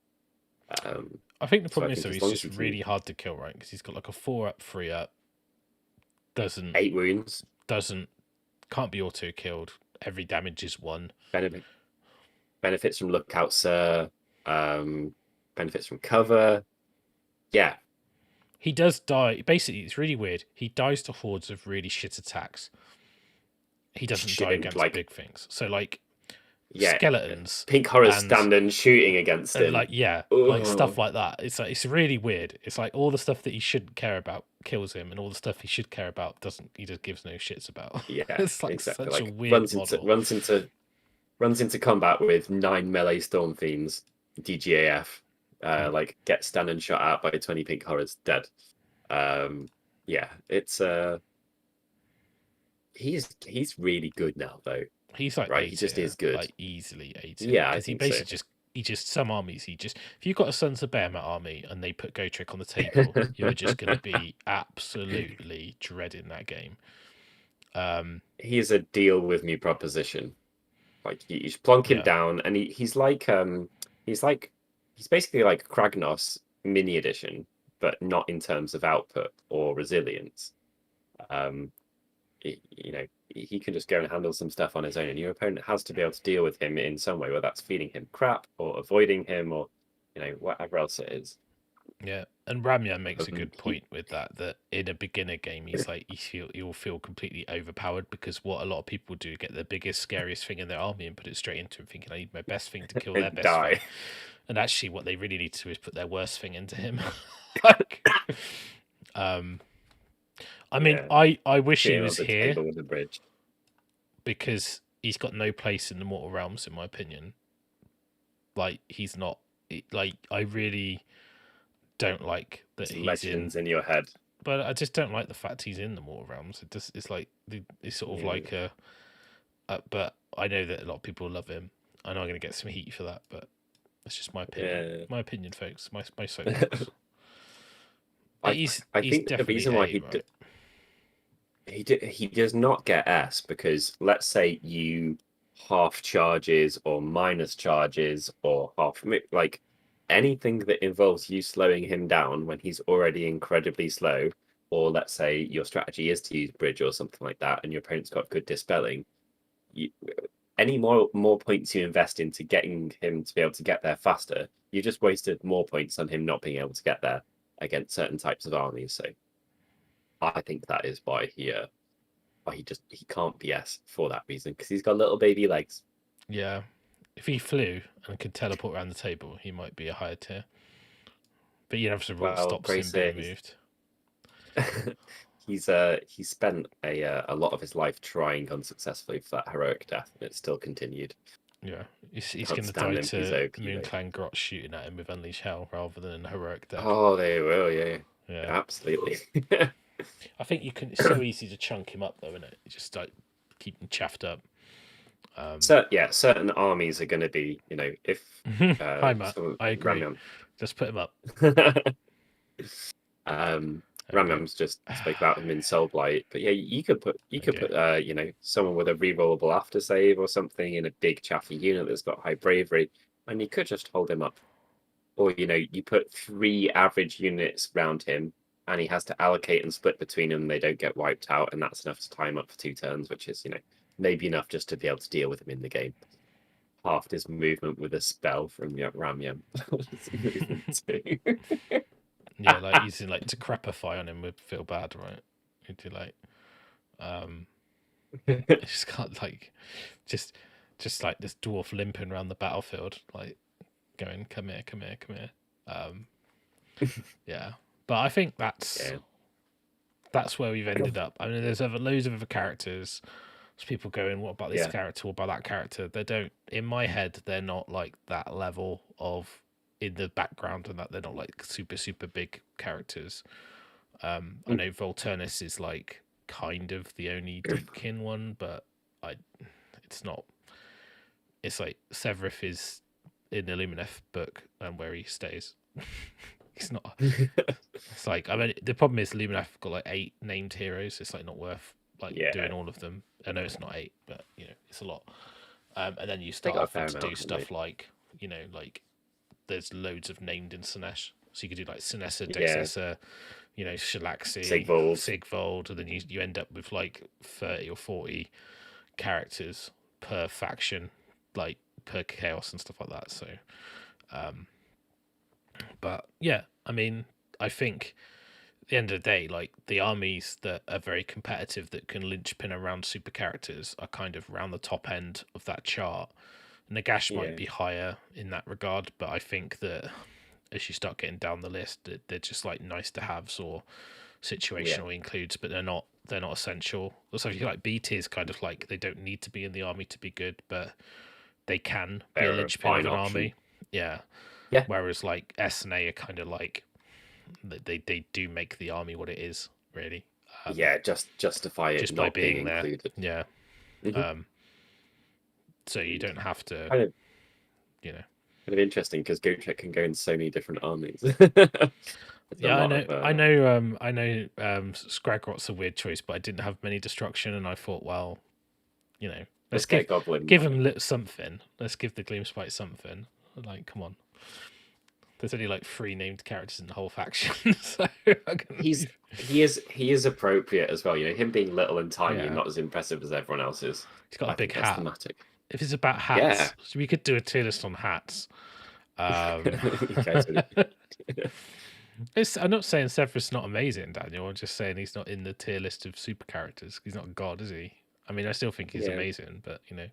I think he's like high B. If people were wondering what I think, or what would you put him at? I'd put him in the E tier for assembly, and God, along with a contorted epitome. Yeah. Yeah. So yeah, it's fine. But I mean, like, yeah, I mean, he's good. I don't think he's a linchpin of the army as much as the other guys that we've got on the screen. But yeah, I think he's good, solid. Yeah, cool. There you go. Tier list. So Lumineth win hat wars. Maybe. I don't know. Nagash and Archaon got some game, and Catacross. You know, OBR. If only their soldiers had big hats too. Would Russ, do you want to like razz a couple of these into quick scroll builder lists, or do you think that's something to do for another episode? I think we can. Said we would. Should people give like let us know which ones. I'll just tell you now. I'm not doing a go trick list. That's fine. Well, chat. Which ones of these would you like to see us putting into a list? So maybe pick the ones that you are skeptical about whether they can work. You know, Nagash OBR or whatever it is, or the ones that you think are a bit strange. Let us know which ones you'd like to see us doing a live list tech on, and we will do that. Teclis doesn't really need doing because it's Teclis plus archers until you've run out of points. So let's not do that. Teclis Venari. I mean, I can just go straight to, like, we talked about it, so let's just see what it looked like. It's an efficient one as well, isn't it? Yeah, let's just go for an Ossiac Bone Reaper one, right? So it's let's do a Nagash. Shalaxi's like F tier, Chris. She's really expensive and good. Just bordering on does nothing and is worse than the other keeper. So yeah, she's in a really sad spot, unfortunately. In my opinion, if you got arguments to the contrary, then please do let me know. I love the model. I'd like an excuse to put her in. I just can't justify it. Be'lakor is every list in the world. I've got a good slaves list with Be'lakor. Can check out. Yeah. Shalaxi F tier for sure.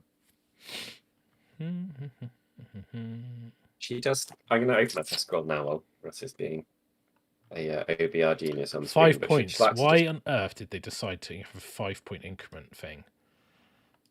That's so frustrating. Don't get me started because I'll get. No, I want to get you started. And why on earth are Death Riders 190 points? Get in the bin. This is why I can't write OBR lists, because the Leech Cavaliers are 185, so I'm 200,000. I'm 5 points over with the Umbral Spell Portal. So if we go into let's quickly go into the 5-point debate because it's worth having. So if something is 100 points and 5 points is a 20th of it, if we are like the moment you're into like several hundred points, you're talking about a 40th or a 50th or whatever. If we were that worried, we wouldn't have things that cost 420 points when they should cost 340. So the 5-point thing is stupid, and I'm also bad at maths, and it makes my life harder. So I'm very biased. Shalaxi just does nothing. She's got 3 attacks. What is the point in her? There we go. That was very constructive, Byron. Thank you. So, why does she only have 3 attacks? Yeah. If you love her, do it. Right. I'm gonna do a Be'lakor list. If you love her, use her model and run her as Keeper of Secrets. Solved. Yeah. Could do that. Alarielle list isn't a bad suggestion after this. I don't know anything about Sylvaneth. I just like it's just like it's just not. I played a list. I'd have to look at the book. The list. Nagash, Vengori Lord, Manfred, and 3 times 20 zombies. Wow, that sounds extreme. What if your opponent 1-drop shoots you?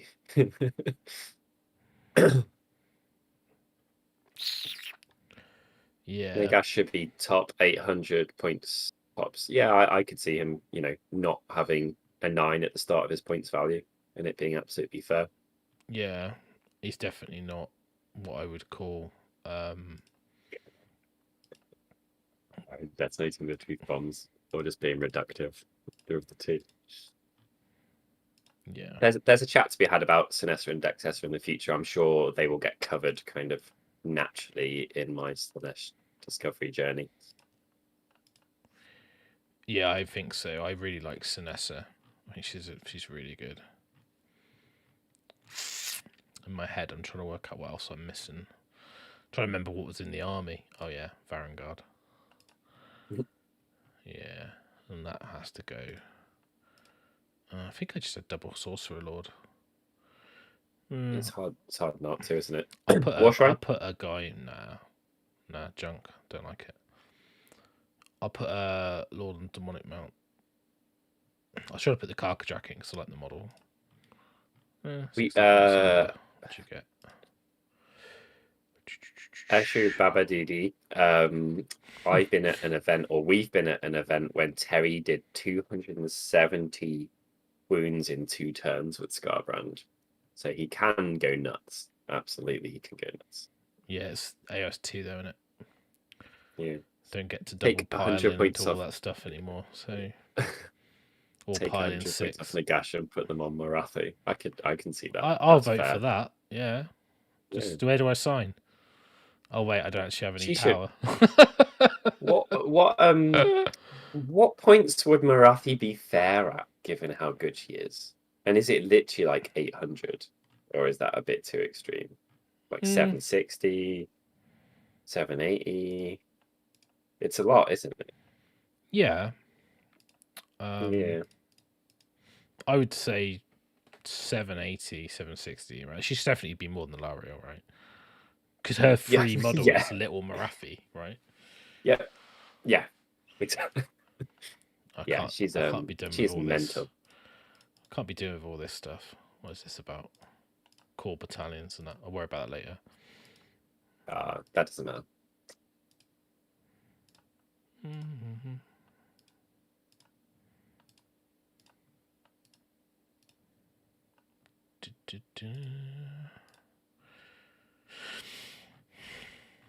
Don't even know what the Doom Sickle does now.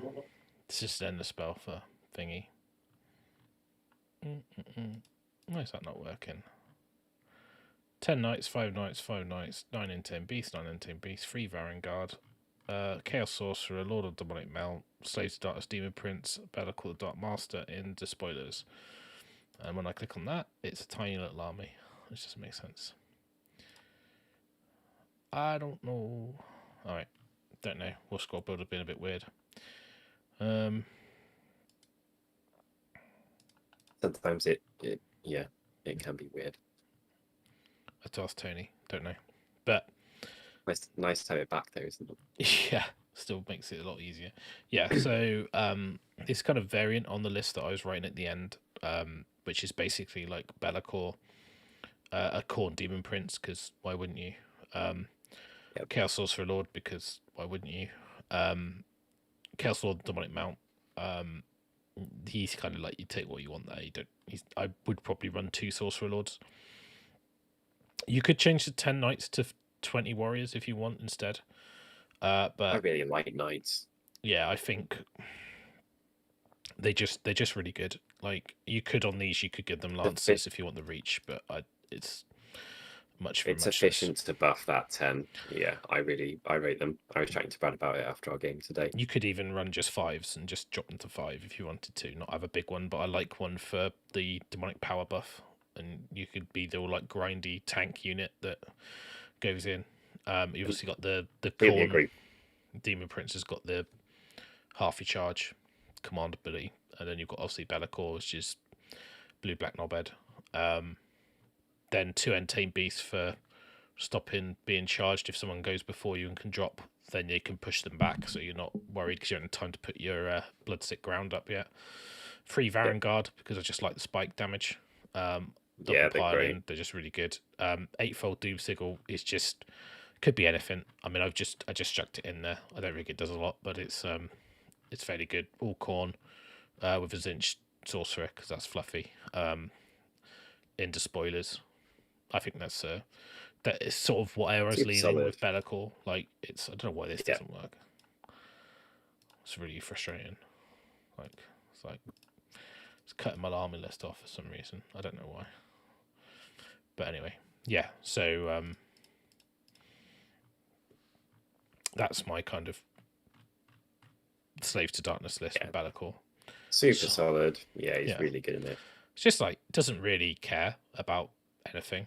Like it's not. It doesn't like do loads of damage, but it just grinds and it doesn't really care about. He's got more wound saves. He's got armor saves. He's got ways to stop stuff down. It's just, 10 Knights is a good rally target as well. Blue black like Magic the Gathering. Yeah, it's an appropriate phrase for quite a few things in the game at the moment. Blue black knobhead.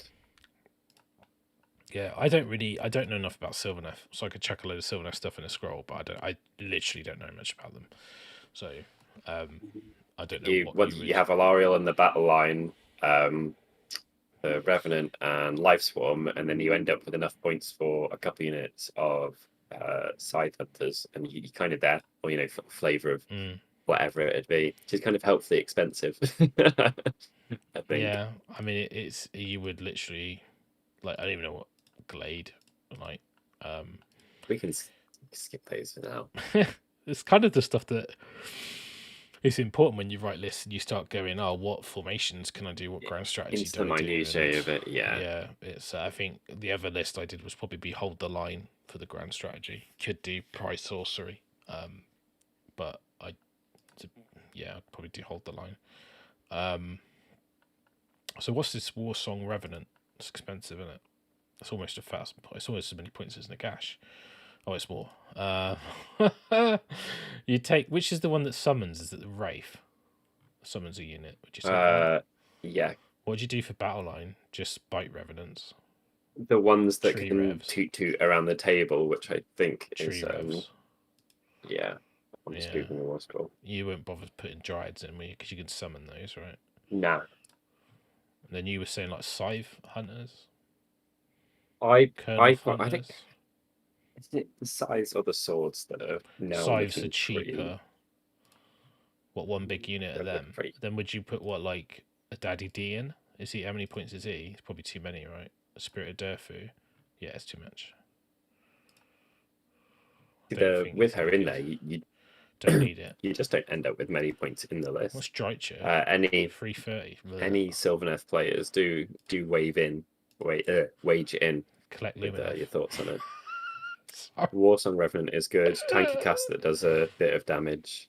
Bonus to cast and so on. It needs something Sylvaneth has been lacking. Thank you very much, Ramian. Yeah, he's already in there. I've been told by Laurie he's auto include, but he's expensive, so I don't know.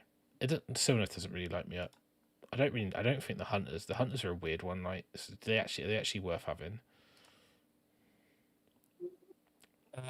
Pass.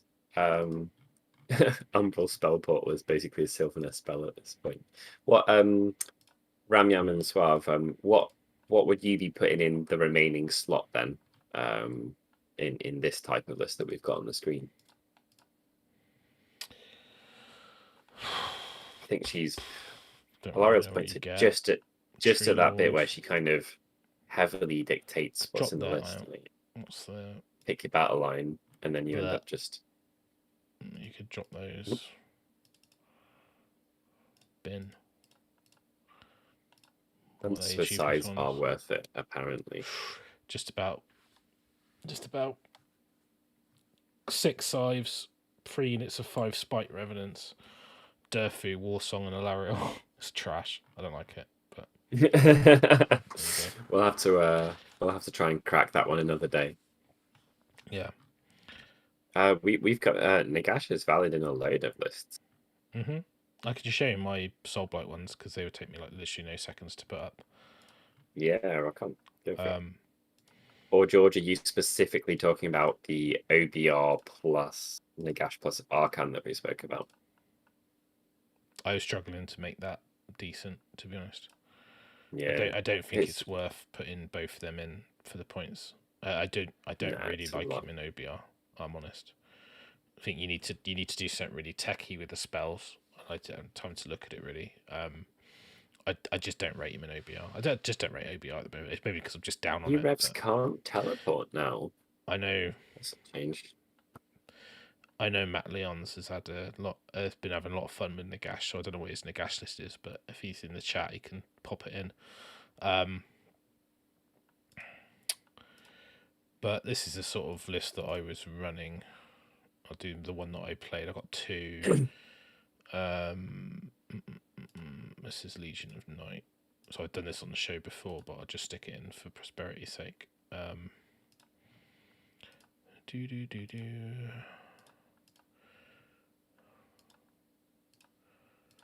For Skellies, Brazier. Don't think I've got the direwolves actually. Graveguard. Dunk. I think sides are a solid choice. I just don't know what goes in the list around them, really. Yeah. I'm not. I just don't know enough about the army, really.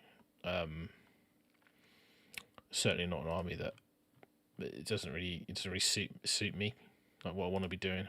No, there will be some builds there because I think it's quite a fairly flexible tone, but I think you also have to work really hard with them, don't you? They got Slaanesh vibes about them. Yeah, you do. Yeah, it's cool. Basically, it's like this. It's in Warlord. It's got Warlord and it's got Hunters of the Halfland. Hopefully this works because it's doing Maiden. There you go. So you've got Nagash, Necro, White King. It's general. It's got Unholy Impetus to get you exploding attacks. 2 to 10 Death Rattle, 20 Graveguard, 2 units of 3 Fell Bats, the Corpse Cart with a -1 to Wound Bubble, and the Help Umbral Spell Portal 1975 points, +1 to Wound Triumph. Played with that, it's pretty solid, it's quite strong. Then you can go into Castelli if you want, and you bin that off, and you bin that off, and you put in a Vengorian Lord, and then you can bin off all this Death Rattly stuff. And then you put in Blood Knights. And we lose those options. of Fellbats. Cheers for dropping that list in, Matt. Much appreciated.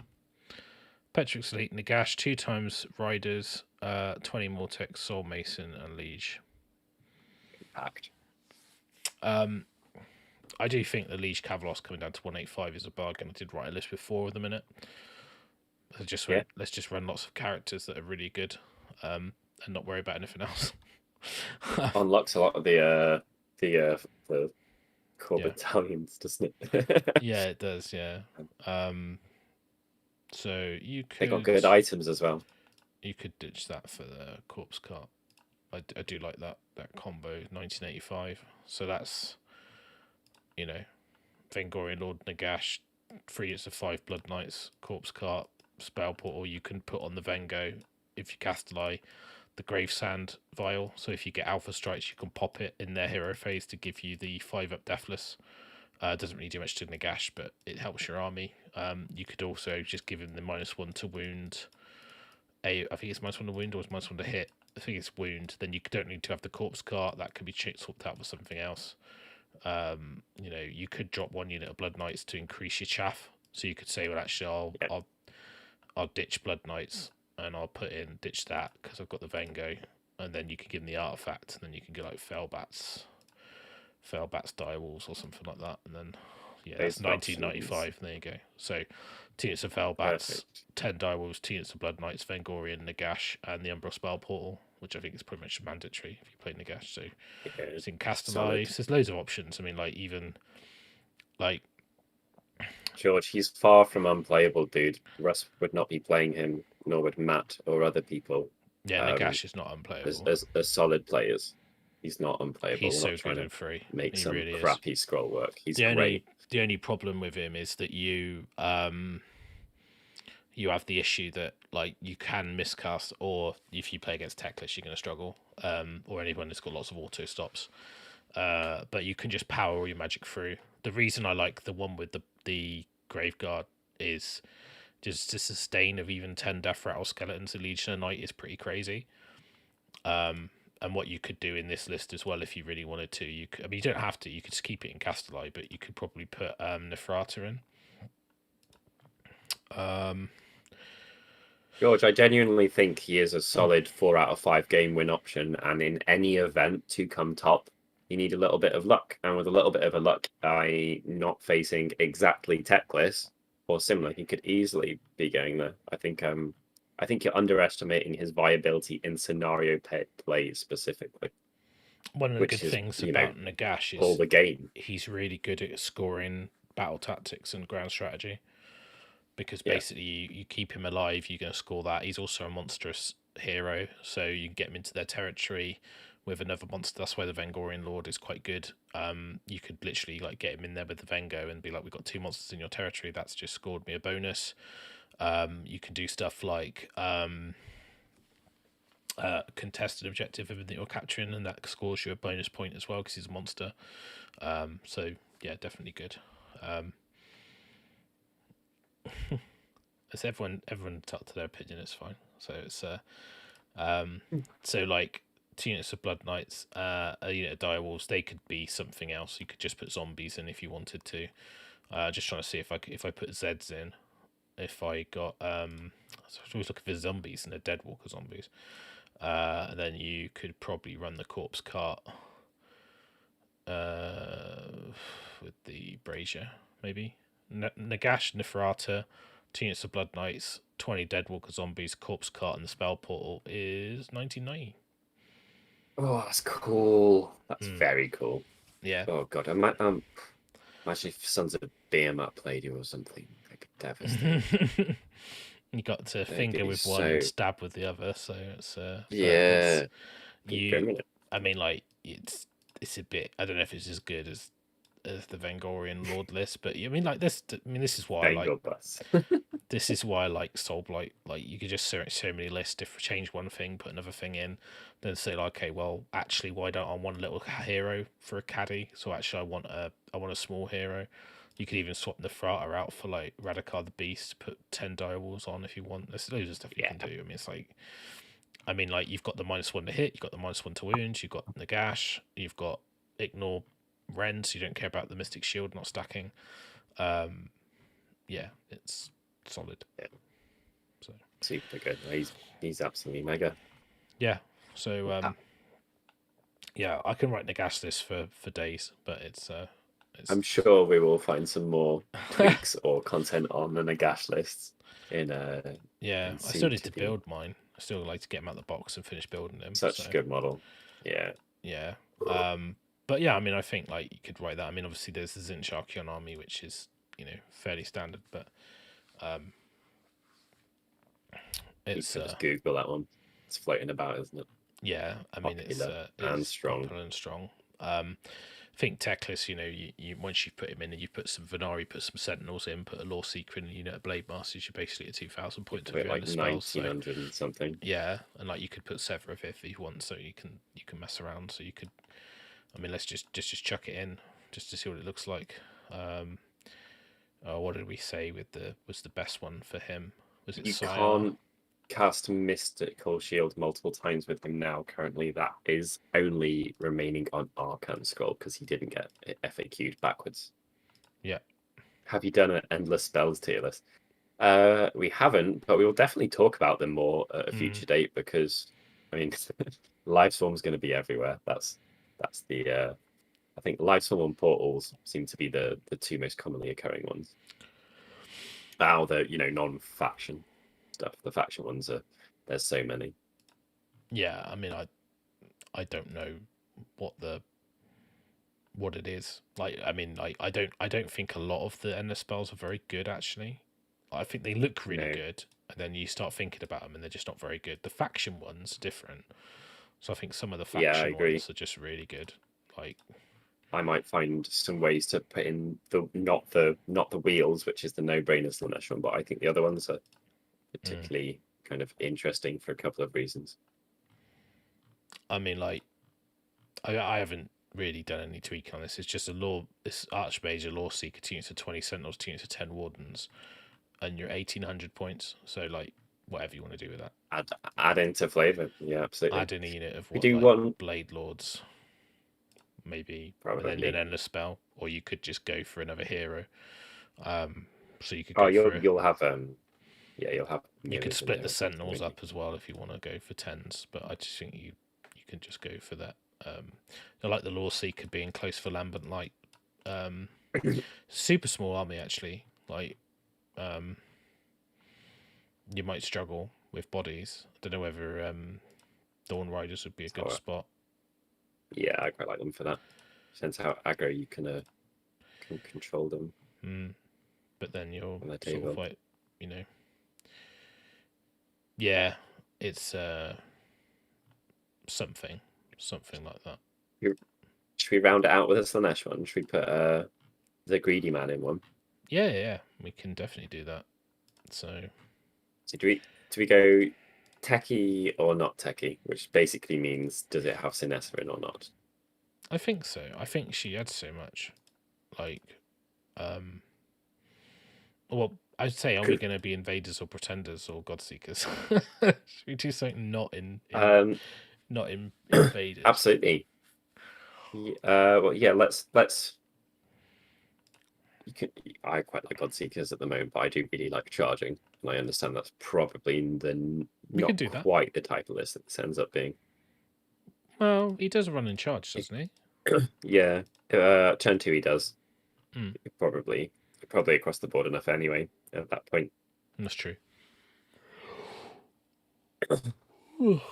There's put these in Hellstriders. Yeah, like double Hellstriders, Bliss Barbs, possibly 20. Yeah, maybe. Glutos. I would have 2 10s. What's the point in putting 120 out? Is there any reason? They're 4s to hit, so making them 3s is really very, very, very useful. And because they can run and charge, if the rest of your army is going in front of them, or if you're holding up your opponent with something else, yeah, exactly. Your 18-inch range with run and charge can be quite a lot of the board. Run and shoot. But sorry. Yeah, it's they are not for combat. But I can 2 10s is also absolutely fine. I just think the Hellstriders are having 2 units to 5 in there is incredible. Because I really like Sinessa, and I like Life Swarm, and then I like a damage spell. Sinessa, Glutos, Sigvold. What do you think's the Life best Swarm Slanesh spell for damage? Do you think it's the tonguey one? The wheels are best for damage, but the visage is, I think, making people always strike last means that you don't have to defend yourself, which is it's a really interesting one in Slanesh because it's a great way to protect your army. You just make the scariest thing always strike last. It's really scary. Into the other one. I was going to look at my points and be like 2,000 already, but I'm not. So Sinessa, Glutos, Hellstrider, Bliss Barb. You can do them in 2 10s, 2 11s, or 122. It doesn't really matter. Yeah. 2 endless spells. Exalted Seeker Chariot, probably a good one. Sigvold or Exalted Seeker Chariot, yeah. You've already got a fair amount of casting. Yeah, if you can, you could drop you wouldn't need one of those units of archers, I think, because you've got shooting from Sinessa. What's the what is it? Is it Herald, Painbringer? What's it start with alphabetically? It's too many. Exalt. It's towards the top. It is Bladebringer, Blade something. There we go. Bladebringer. Yeah, 265. Yeah, you'd have to drop something. Drop 10. How much is a normal chariot? Because they're battle line in thing, aren't they? It's not a bad choice. I quite like the one with the character. The big one with the character on does so much, and it's also very nice with the 5-up ward on it. I was just trying to see. It only saves 5 points. It's not worth it, is it? I was trying to see if you could swap a Hell Scourge down and then put in the archers back. But no, you're just over. You're 45 points over with Sigvold, Bladebringer, Sinessa, Glutos, 2 Hellstriders, 2 archers, and the 2 endless. You could drop one of the endless. You're putting quite a lot into magic. I don't know. Like it's really strong though, isn't it? Yeah, you need something because the Emerald there Life so Storm you you get the can double tank. bubble, don't you? Yeah. So You also can mask your Wills is flanks with the Ember 100. spells. Wow. Yeah. Will's that Hey, good? What do you do surprisingly, Slaanesh have the most expensive Ember spells apart from the big Taurus. That's 110. They do now. Are they good? Right, wheels. 6 and a 6. Can move 8. 6 dice for each unit. There's any models. Only moves 8 though. Yeah, that's the thing I like about Visage. It's got a bit more poke. I think the Visage is better. On a 7, it's harder to get out, but it's harder to get rid of it. There's a bigger range. 6 dice for closest unit. Each 4 plus. Subtract 1 from bravery. Add 1 to bravery for you. If we're not in Lurid or we're not 1-drop, then you could drop Sigvald. I think he's probably it's sad. Controversial. Not every list has that one in. Yeah, I know. I don't know. He just does something. He's like that model that does something that nobody else does, right? Yeah. It's like he tanks well in that list tank, as well. With Glutos with the extra and -1. Life Swarm. I just think you're gonna take him every list. He's just so good. Yeah. I think like you could swap the Bladebringer down if you wanted to. You've got enough casting and you've got other things that do damage. I'll tell you what, 1 times Chaos Knight, drop Bladebringer, and that is a list. Yeah, it's a list. I was trying to think whether you could put more pew in. How much is a Skarbrinder? 235. Oh, just over 235. I don't know. Like, you've got shooting from Sinessa in the form of both Purveyne of Slaanesh and trying to be cute. Her shooty. Oh, it is nice. My You can't really get it for 80, can you? Don't know. 220 points. Bliss Barb Seekers. What are they? 80-20? They are 30. Or 80-20. Yeah. 5 Bliss Barb Seekers, 2 units of Bliss Barb Archers, 2 units of Hellstriders, Sigvald, Sinessa, Glutos. You've got no artifact place though, but I don't know if it matters. It's fine. No. I mean, like that's the trade-off, right? You could drop one. You could drop the Seekers, put in a hero, but then you don't really have enough points to do much else. You could upgrade the Archers to something, but like you could drop we could drop Archer unit, right? Because you don't need 2 of them. Yeah. You could then put in Shard Speaker, maybe a good shot, because you get to do that thing, don't you?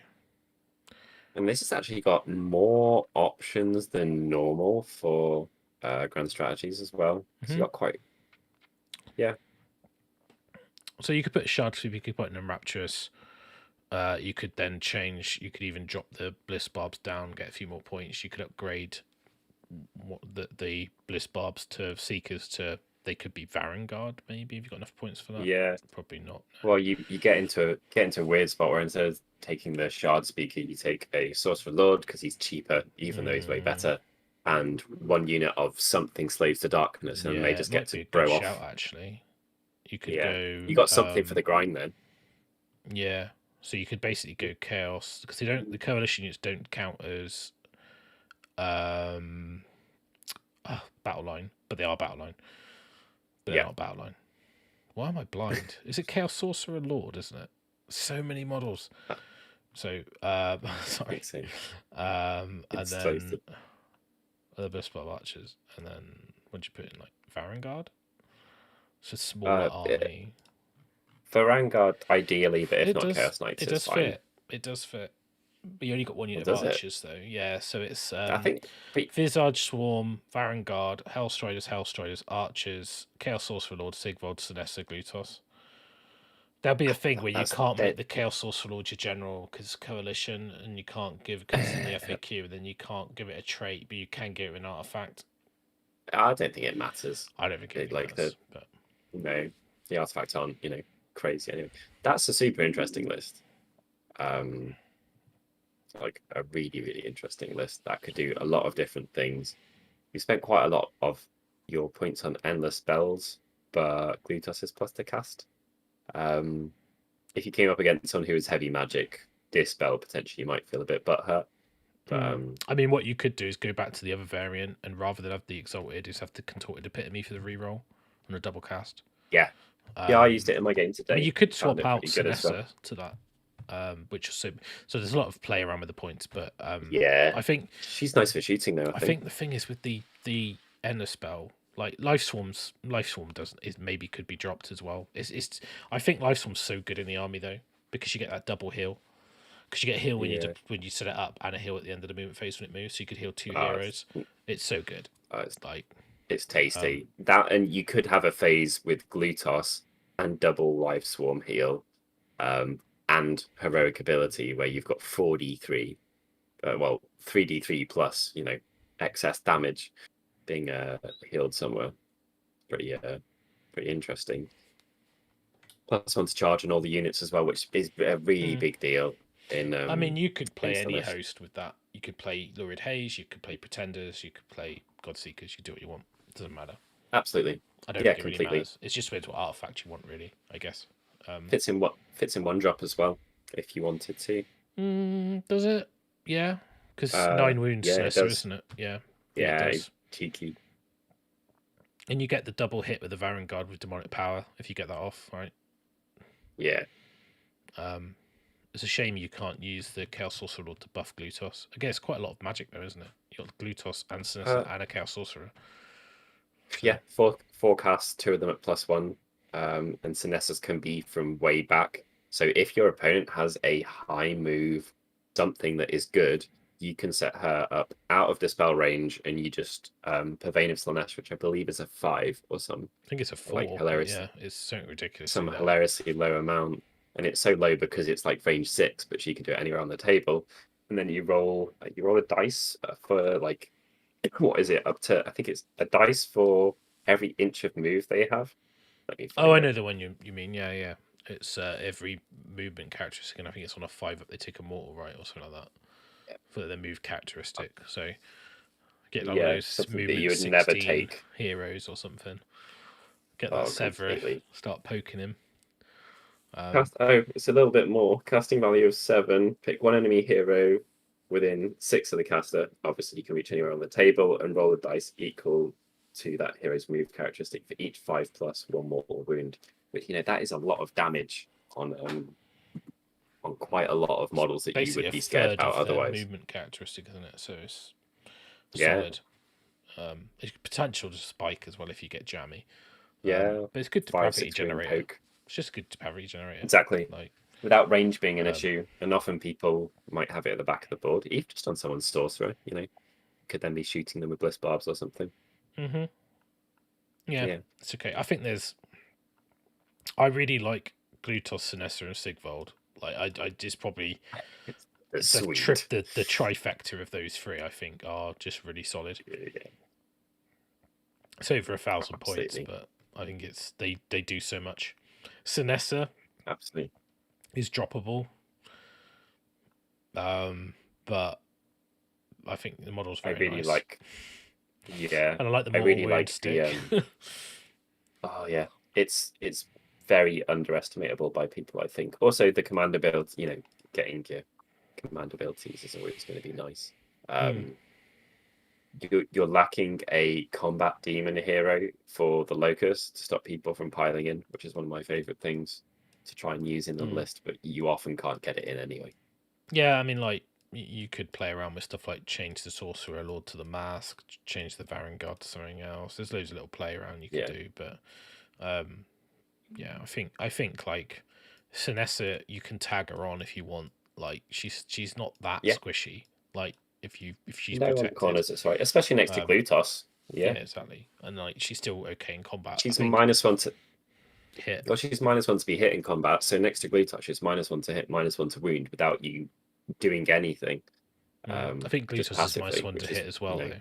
It's not -1 to wound, I don't think. Oh no, It's you're right. -1 to Yeah, hit, yes. so but it's -2 basically. So they can't use all out attack to negate it. So still good. Like, but yeah, interesting. Anyway, Right. I think that's enough list. That's it. Sort of wankering that we've done. So sorry, it ended up being Death Slash again. Thanks for joining in, peeps. That's Yeah. all right. So yeah, thanks for watching the stream, and let us know below what you think about our tier list of heroes. If you want to win the Dominion that's behind me, you can see behind Nagash, then all you have to do is either drop us a coffee on Ko-fi, or go on to Patreon or YouTube, become a member, and you'll be entered automatically. That's going to run for another week, and then I'll do the prize draw at the end of the month. Yep. We'll be doing our faction reveal videos, which are kind of aimed more at newer players, so hopefully they've been going quite well. So we're going to do some Order ones and some Chaos ones next, because we've done Death and Destruction. Yeah, maybe put the elves together or something like that. Probably. Yeah, maybe the elves and lizards, maybe, because they're the same. Yeah. So thanks for watching, and let us know what else you want to see on the channel, and leave a like if you liked it, and subscribe and all that algorithm stuff. So absolutely, thanks, peeps. Thank you very much for your interaction. All of you have been chipping in, super useful. Have a good one. one. Have a good one. See ya.